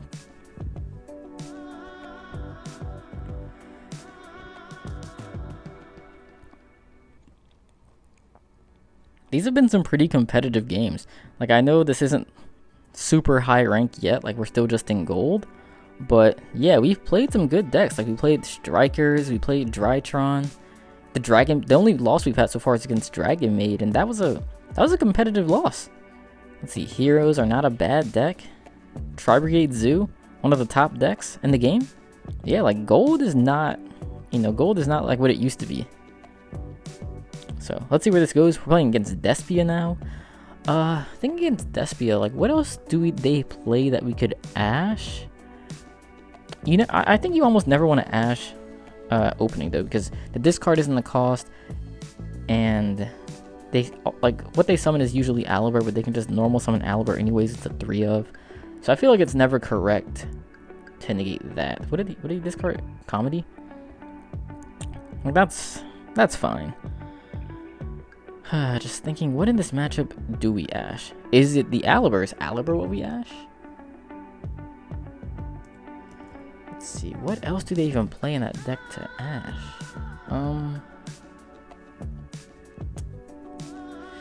Thinking, big think. Oh man, I think that's it. Like I don't know what else they play that they. Maybe they're on DPE and ashing a Fusion Destiny is a possibility, but Fusion Destiny is a 2 of, so I think it is this, because this maybe gets them to the Fusion Ritual Spell, or even Branded in red, which would give them plays as well. So yeah, I think we have to ash this at this point. They're on 3 cards in a Fusion deck. Fusion decks are inherently inefficient, and so even if they're able to play through this, we do have Fusion Destiny, which allows us to probably outgrind their inefficient Fusion deck. So yeah, so set a monster pass. Swordsoul Emergence, nice. Let's see, I think the play here is just, what could their set be? They have 2 in hand that are unknown. Could be hand traps, could be sets. The graveyard is empty, so, oh no, they have comedy. So Branded in red is an option, but none of the things they could summon are, because Guardian Chimera is not in the game, Mirror Jade stuff's not in the game, so Branded in red doesn't get them disruption. It would maybe be like an Imperm, maybe a Super Poly, but I don't think they can Super Poly anything against Swordsoul. And then potentially hand traps. So I think we have to start with the Emergence just to test for Ash Blossom. This also puts something in grave for potentially the Taya, although I think we maybe search Mo Yi. And then, no, I think we maybe go for a Long Yuan. That way we guarantee have like plays. Yeah, I like the Long Yuan here. Could also go for a quick Baron, and that can negate whatever they possibly have. Yeah, I like the Baron play.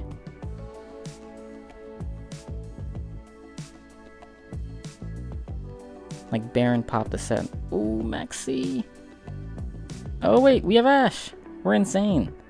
Watch that be a set called by though. That would be insane. Oh, it resolves. Nice. Double Ash OP. Double Ash OP.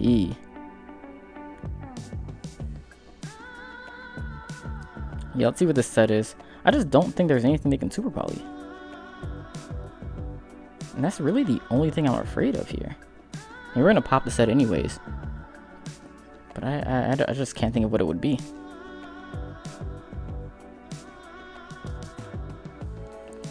Alright, summon Baron de Fleur. Activate Long Yuan. You know what's crazy? Every time I activate Long Yuan and it burns, I think of like that one meme from like a decade. Not a meme, but like, it's like that guy playing IRL Yugioh, and he takes life points and he's like, ah, like they did in the show. That's what, oh, it was a Super Poly. Okay, yeah. That was definitely going to be game anyways. Like normal summon Taya effect, go for Chi Shao, activate Fusion Destiny. Like that's OTK. Okay.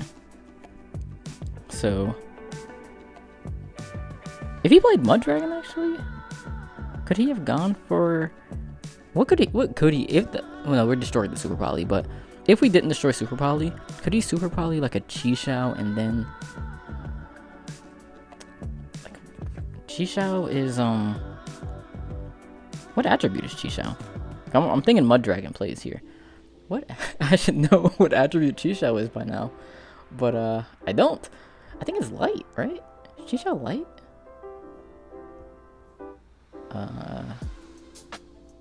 What is it? Yeah, it is light. Okay. So Chishao's light, Baron's wind, Chinning is water, Baxi is also light. Okay. What else? Yeah, I don't think anything else gets super polyed. Yeah. Oh, nonetheless, next game.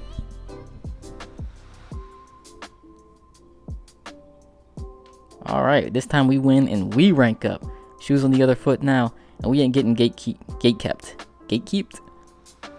Well, we did lose the coin flip though, and that's usually not a good sign, but for Swordsoul, hey, it can go either way. Yeah, going second, I'm alright with that. We got enough going second cards between the Vishudas, the Ecclesias.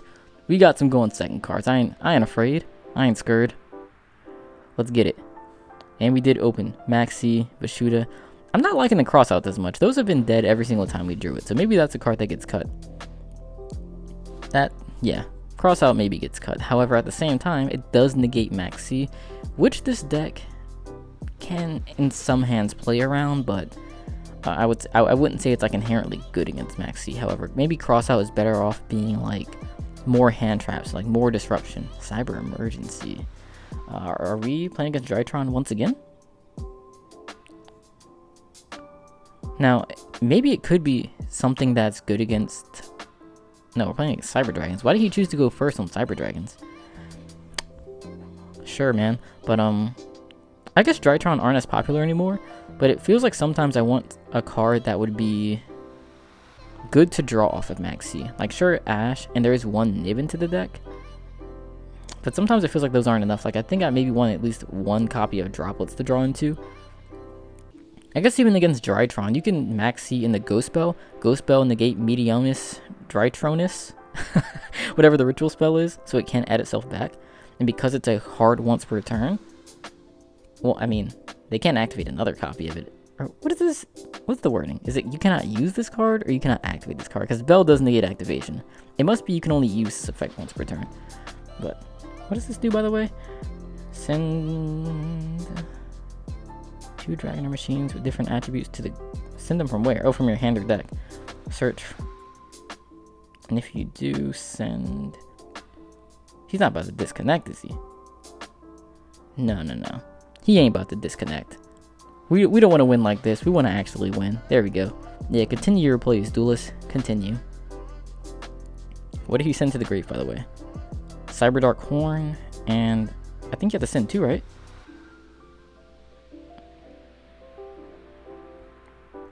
Cyber Dragon, Horn. Horn is one of the old ones, so it's like an actual unplayable card.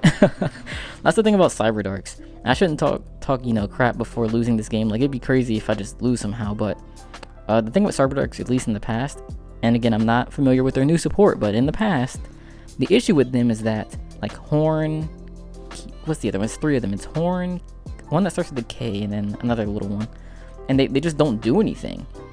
And even nowadays, like, even if they have good support, you still have to play a lot of cards that just don't do anything. Let's see, during damage calc, discard this, search. Alright, that's fine. You're free to search, Duelist.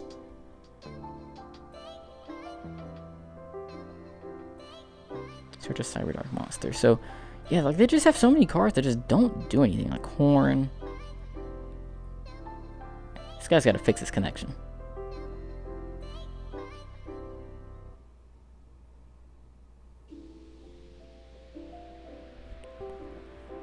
Get it together, man. Get it together. Alright, there we go. Alright. Is he still resolving that, the search?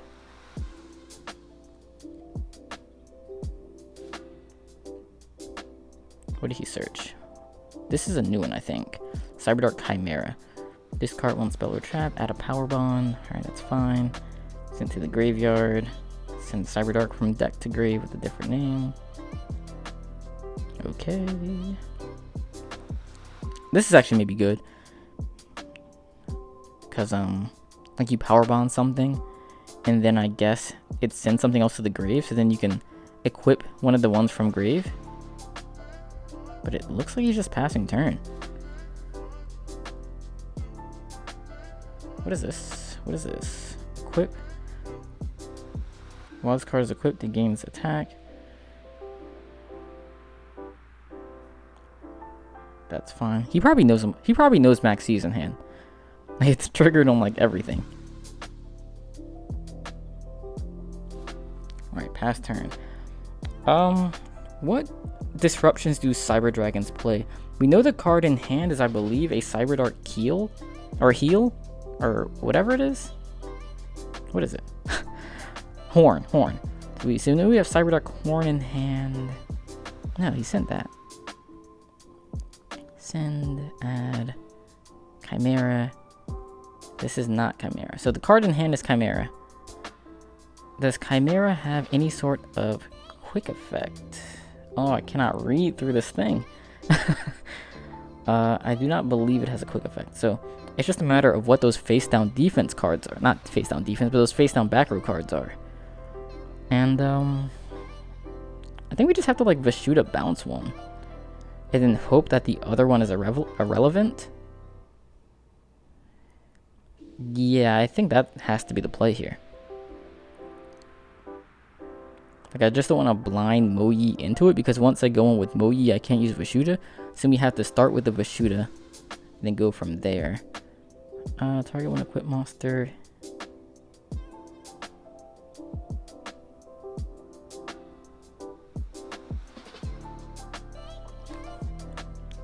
Another option might be going like, what is this?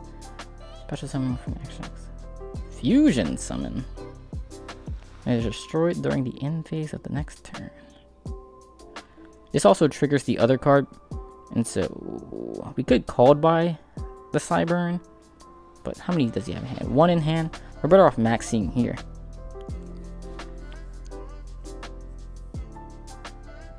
Because like clearly he's not gonna have that many plays on his next turn, so.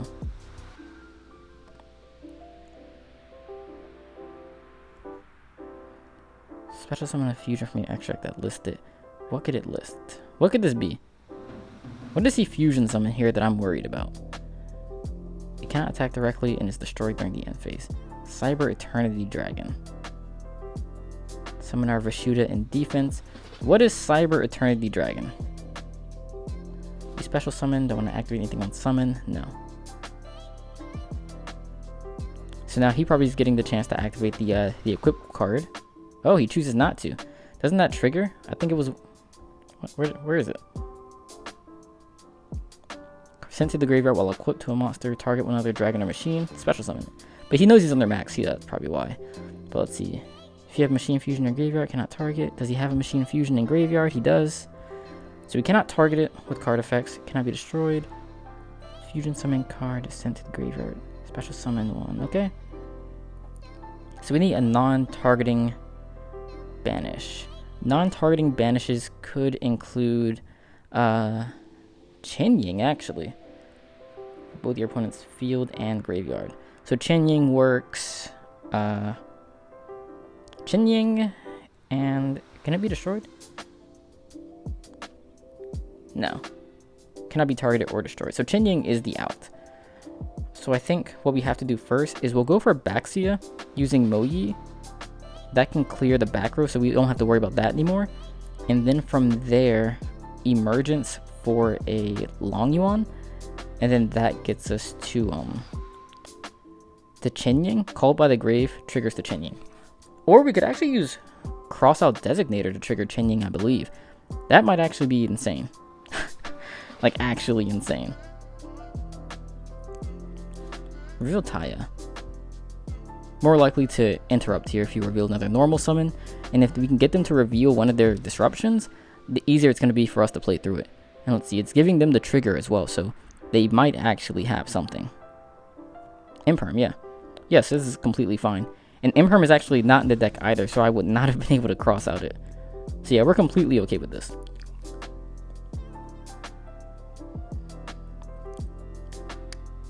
Yep, that's fine. Let me go ahead and read Chen-Ying really quick. Like, does something have to be banished from grave to get the effect? Or is it just banished anywhere?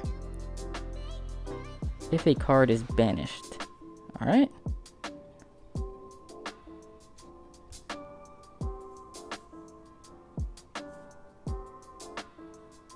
Holy...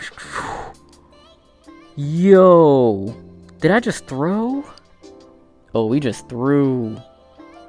Yo, we threw hard. What the heck? Wow.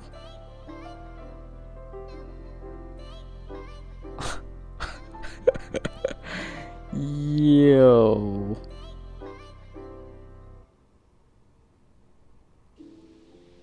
Yo, we actually just threw. That's insane.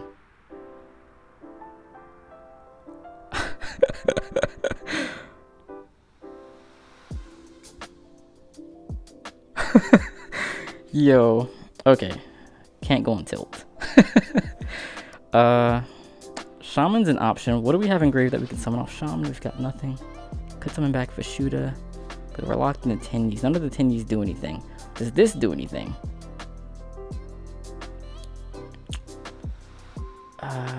Anaconda is a play. Anaconda at least gets the DPE, which deals with something else. Oh, I cannot believe that just happened. Oh my god. Okay. That is unfortunate.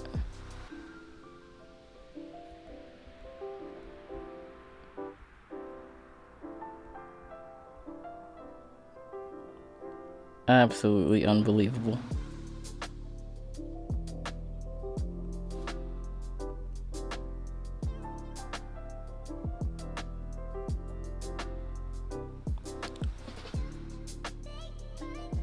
The other thing to consider is if we just lose now. Like, if he normal summons Cyber Dragon, can he... Yeah, this can't be targeted or destroyed. If you have... Also, they only have that one fusion, actually. So if we called by their Cyber End Dragon, can we then... What if his card in hand is Ghost Bell? Could you imagine?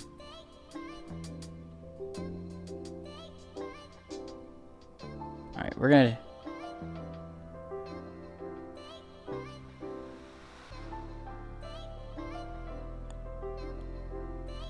Yo, I'm stupid. Why didn't it not give me the trigger to chain the called by? What is going on here? What is going on? Oh, this is insane. We're really actually throwing here.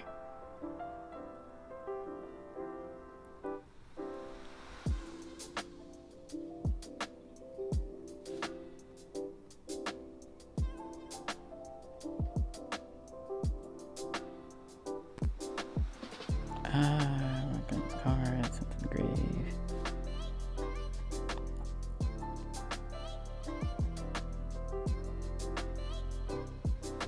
I cannot believe this game. Oh, we're tilting.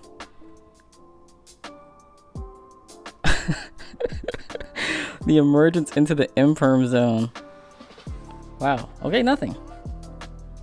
Never mind. We're back in it, boys. We're back in it. Never punished.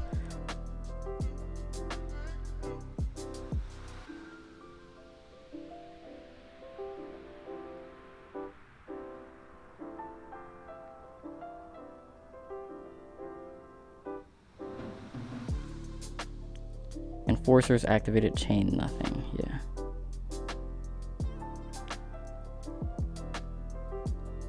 This card.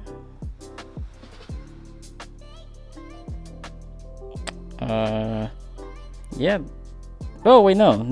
Oh my god. Yo, I'm so on tilt right now.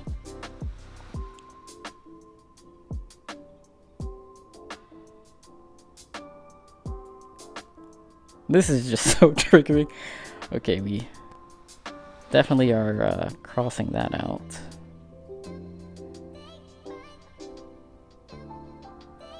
This is not a deserved win. This is this is bad.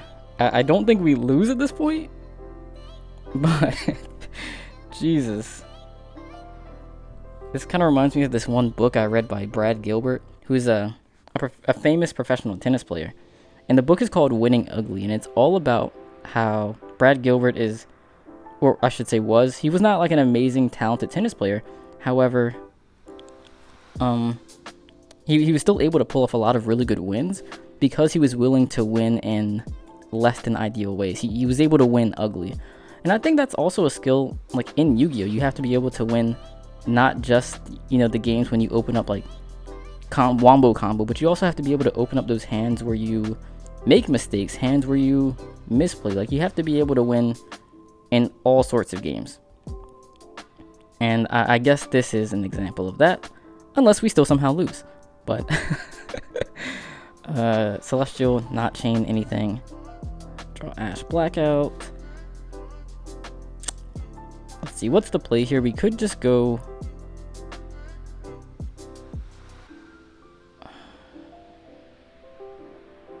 What do these cards in graveyard do? Does this do anything when I attack? Cannot be destroyed by opponent's card effects. Fusion summon. Card is sent to the grave. Okay. Banish from the grave. Your opponent cannot target fusions. Okay. Just trying to think. Because we could go, like, use Taya's effect, go for Baron. Like with the Long Yuan.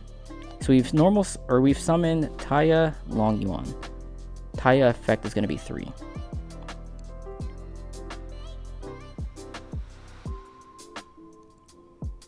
Let's see. Yeah, banish Moyi. Because Taya can dump.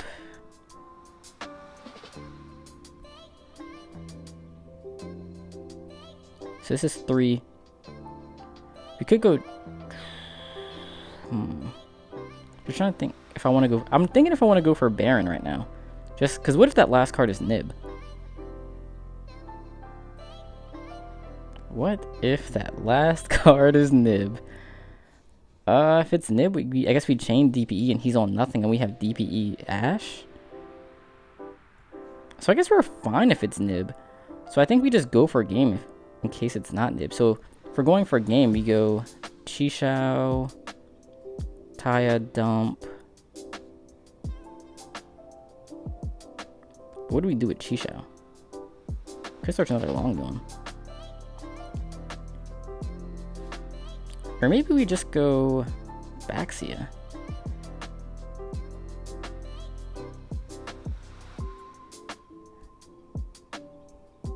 Yeah, I think I like Baxia. Oh, what's the play?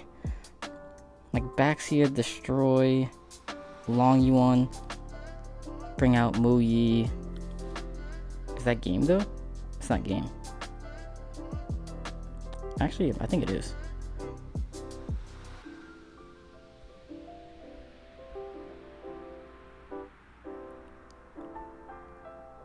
Okay, so we should have just kept Moyi in grave. Because now we have to dump Moyi, where we could have kept Moyi, sent Adara. We should have thought through these plays more. We'll just activate this. We're not going to activate the Baxia.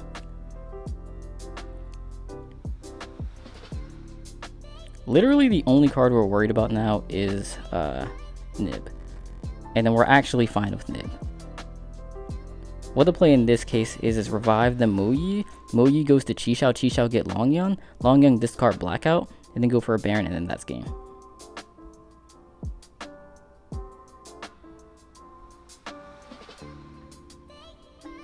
And then if it's Nib, once again, we just chain DPE.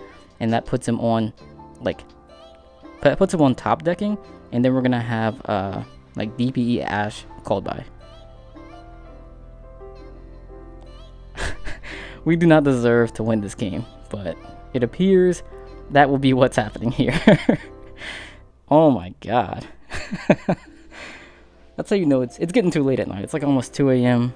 My brain is tired. Alright, this time we're gonna do what if it's a Gamma? Yeah, so it doesn't really matter what we draw. We'll put the Moyi at Chainlink 2 just in case. Like, could be Gamma, could be Ogre. If it's Ogre, we have the called by. But Gamma is really, like, the thing at this point. Like, with this line of play. Let's see. Chisao, Search Out, Long Yuan. We could get Emergence, but, you know, this works too.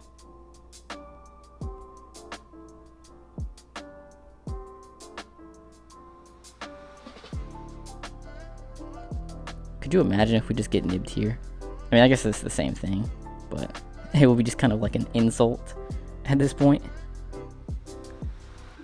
Yeah, but it's adios this time, sir, as you will no longer be able to activate anything.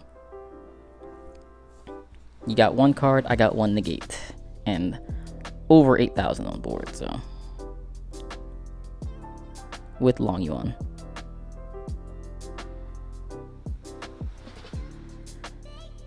It's a shame it had to end this way. You deserve to win, Cyber Dragon player. Or maybe you didn't. Your deck's not good enough to deserve it. Harsh, but harsh truth of Yu-Gi-Oh! The better deck, sometimes, most of the time, wins, even if the player is not better.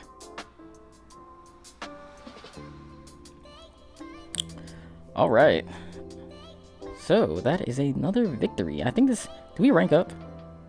Aha, we do indeed rank up, which comes with the prize of extra gems, as well as legacy tickets.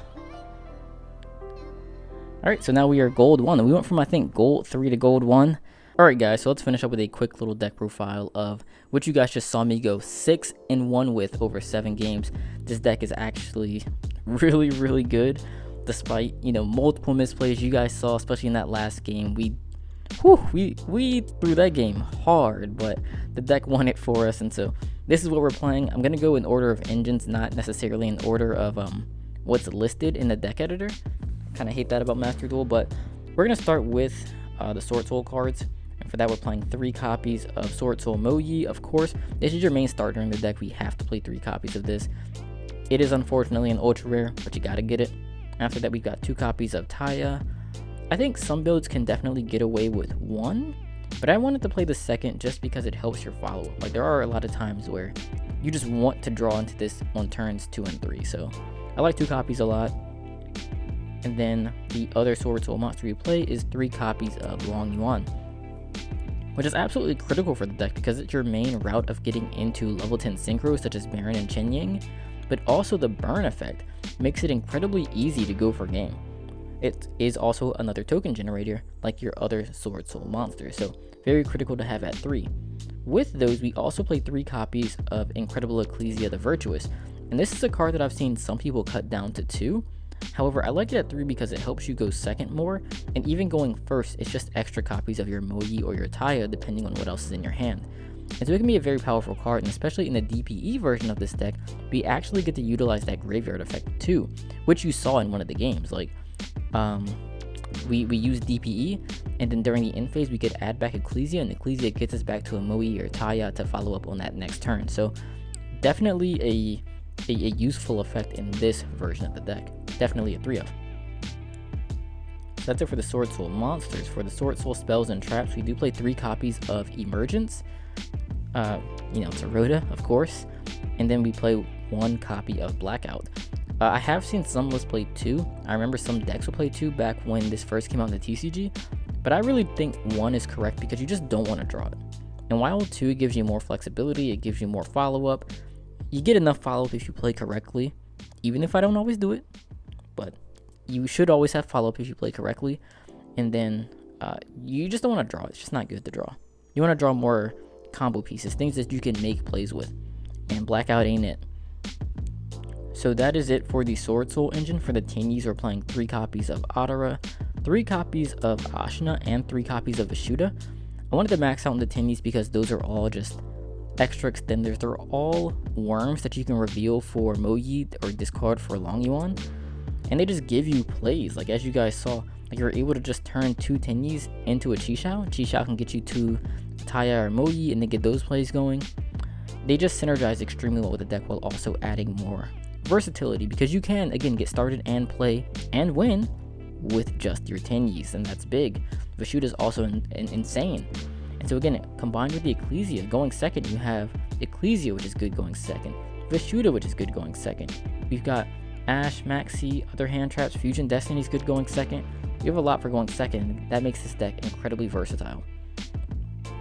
And now one thing that you'll notice that we're not playing from the Tenyi engine is Vessel.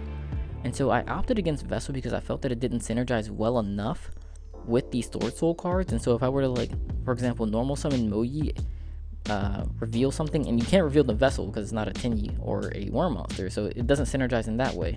You summon out Token, and then activate your Vessel, assuming it resolves. It's like, what do you send? Like, what do you send in this scenario that extends even further? Like, even if you dump an Ashina, you'll never have another token on board until after you summon, like, let's say the Longy one, and in that case, you don't really need the Ashina. And so I think Vessel is a card that only really works in the Halq Cyberdarks version of the deck, because in that case, it turns 1 10-yi into 2, which is Halq. Whereas in this version of the deck, it doesn't necessarily do anything. And while it lets you get 2 monsters on board to go into an Anaconda potentially, I don't think that's necessarily quite worth it, because any 2 of your 9 10-yis already does that, if that's the play you want to go into. Now, the downside of going into Anaconda anyways in that type of play is that once you use Anaconda's effect, you cannot summon anything else. So it has to be the last thing you do. And so it's like you could go into Anaconda, then normal summon your Swordsoul cards, and then make plays like that, but it just feels so win more. Like, Vessel felt like win more. Like, when it's good, it's win more, and then when it's bad, it's like actually dead. So, did not play Vessel. Also not playing Dragon Cycle, or Dragon Circle, I mean. And Dragon Circle I do think is a really good card, but I feel like in Master Duel at least, it's not as useful, because one, I'm not playing Protos, so it's like I'm not searching Protos. I didn't have enough crafting points to craft it, but also it's like you kind of just neg one. You kind of just neg one. And while and even the graveyard effect in this deck is not incredible, because your 10-yis aren't usually your follow-up in hand, so adding a 10-yi at hand doesn't really do as much. Maybe better to just send it to the grave, and you have to have a token. It's just, it doesn't really synergize as well as I would like. And so I didn't necessarily like Dragon Circle either. Let's see, I think that's it for like the worm cards that I'm not playing. Now, as for the other cards in the deck that I do play, we are playing 3 copies of Maxi, 3 copies of Ash, of course, 1 copy of Ghost Bell, and like I mentioned before, I kind of wanted to play Ghost Bell because I think it's a bit of a hedge against DPE, but also a hedge against Called by the Grave, which I think should be in every single deck right now. A hedge against DE Crow, hedge against opposing Called bys. I think I already said that. It's just generally good right now. And so I do like it a lot. It also can negate Revolt, which is big, as Tri-Brigade is one of the top decks in Master Duel. It can be used against Drytron, against the Ritual spell. There are just a lot of good applications for Bell right now. So I do like it a lot. Oh, and it's a crossout target, so they can't Bell my DPE. That was the other thing. And then the other hand trap is Nib. And Nib is mostly just a crossout target. I think I could definitely play more, especially as more Swordsoul decks enter the format, but as you guys can see, Swordsoul can play around Nibiru. Like, you just go into an early Baron. Same with Tri-Brigade. Like, they set up boards that just don't lose to it. Like, they might get to a point where they have like Blossom Bear on board, and if you nib them, well, they get the draw and search Revolt, which is kind of neg. And if you don't nib them, they just go Appaloosa, and then you can't. And so it's kind of tricky in that matchup as well. So nib's not incredible, but you do want to play it at least as a crossout target if you're playing crossout in your deck, which we are playing. And so that's why we have 2 copies of crossout, along with 2 copies of Called by the Grave, which help us against hand traps. And then, as you guys also saw, we have Ash, which can negate Maxi, which is also good against that specific hand trap. So you've got cards to stop hand traps and hand traps to stop hand traps. And then the final cards in the deck that I think I haven't mentioned yet are the Enforcer Engine. So we have 2 copies of Fusion Destiny, and then 1 copy of Celestial, and then 1 copy of Dasher. These are all incredible cards. You guys definitely saw all of them put in work. Enforcer put in work, Fusion Destiny put in work. It's just a bomb card. Dasher puts in work. Like, top deck Taya or Moyi summoned it out. Now in that last game, Dasher summoned Longyun. It's kind of bad, but you know, hey. We got there. We also saw a game where Dasher on board was good. Like, tribute token, gain 1,000. That's 3,100 on board. That's pretty insane. And then we saw Celestial as well, putting in work with that Pot of Greed effect in the graveyard. So just incredible cards overall. That's pretty much it for the main deck. If you guys have any questions about that, also just let me know. For the extra deck, we're playing 1 copy of DPE, of course. Wanyazi didn't come up, but it does come up sometimes. You have to play it in your deck. It is a little tricky to summon in this deck, and I guess you don't really have to play it. Yeah, because we're not playing Halq Cyberdarks. And so now that I think about it, the only way to summon it is with Adara plus Longyuan. That's probably the main way. But that's very tricky. Or you might have to do like an emergence play to decrease level. So Taya, banish emergence. Emergence, decrease Taya's level. And then from there, you could go into Yazi. I guess that's a play. But it's like, in what situation do you need to pop that bad? You know? I guess it maybe could come up, but it'd be something you'd have to like really look for and really kind of zero in on. Like, that's a tough sell. Tubaxia, that definitely comes up. Very good card for both clearing boards and extending. Draco Berserker, I just like it because it's royal, but also it's a level 8, another level 8 synchro. And you need more level 8 synchros in this deck because those are like your main plays, level 8 synchros and level 10 synchros. And that's something I think I would actually change about this deck, is add in one more different level 8 synchro. Maybe like a Cyframe Lord Omega or a Dragite. I've even seen someone with Crimson Blader, which is really good in the mirror match right now, and also against Despia, which is pretty popular. I'd say those are probably some of the more popular decks right now. Getting into Drytron. The downside to Crimson Blader is just the difficulty in resolving the effect. So like, it's very, very niche, but it is very, very strong as well if it resolves in a matchup in which it's useful. So that's a possibility, but I like Omega or Dragite probably. After that, we have 2 copies of Chixiao. Again, one of the main extract monsters in this deck. It's both engine and utility. It gets you to a search, so anything else you might need. It's also a negation for your opponent's turn. Banishing from the graveyard is really good as well because you can use it to set up your next turns. So you can like banish something, banish like a Moyi and add it back with Otter or a Taya or a Long Yuan. Or you might want to even, on your own turn, banish a Blackout to get that token. That token turns on your Tinyis, and that gives you plays. Or banish Blackout from your deck. There are just so many things you can do with Chixiao. After that, we have Chao Feng. I don't believe Chao Feng did come up in one game when it was like normal summon the Ash, summon Chao Feng. Like, it actually didn't come up itself, but it came up in that scenario. But Chao Feng is a really good option.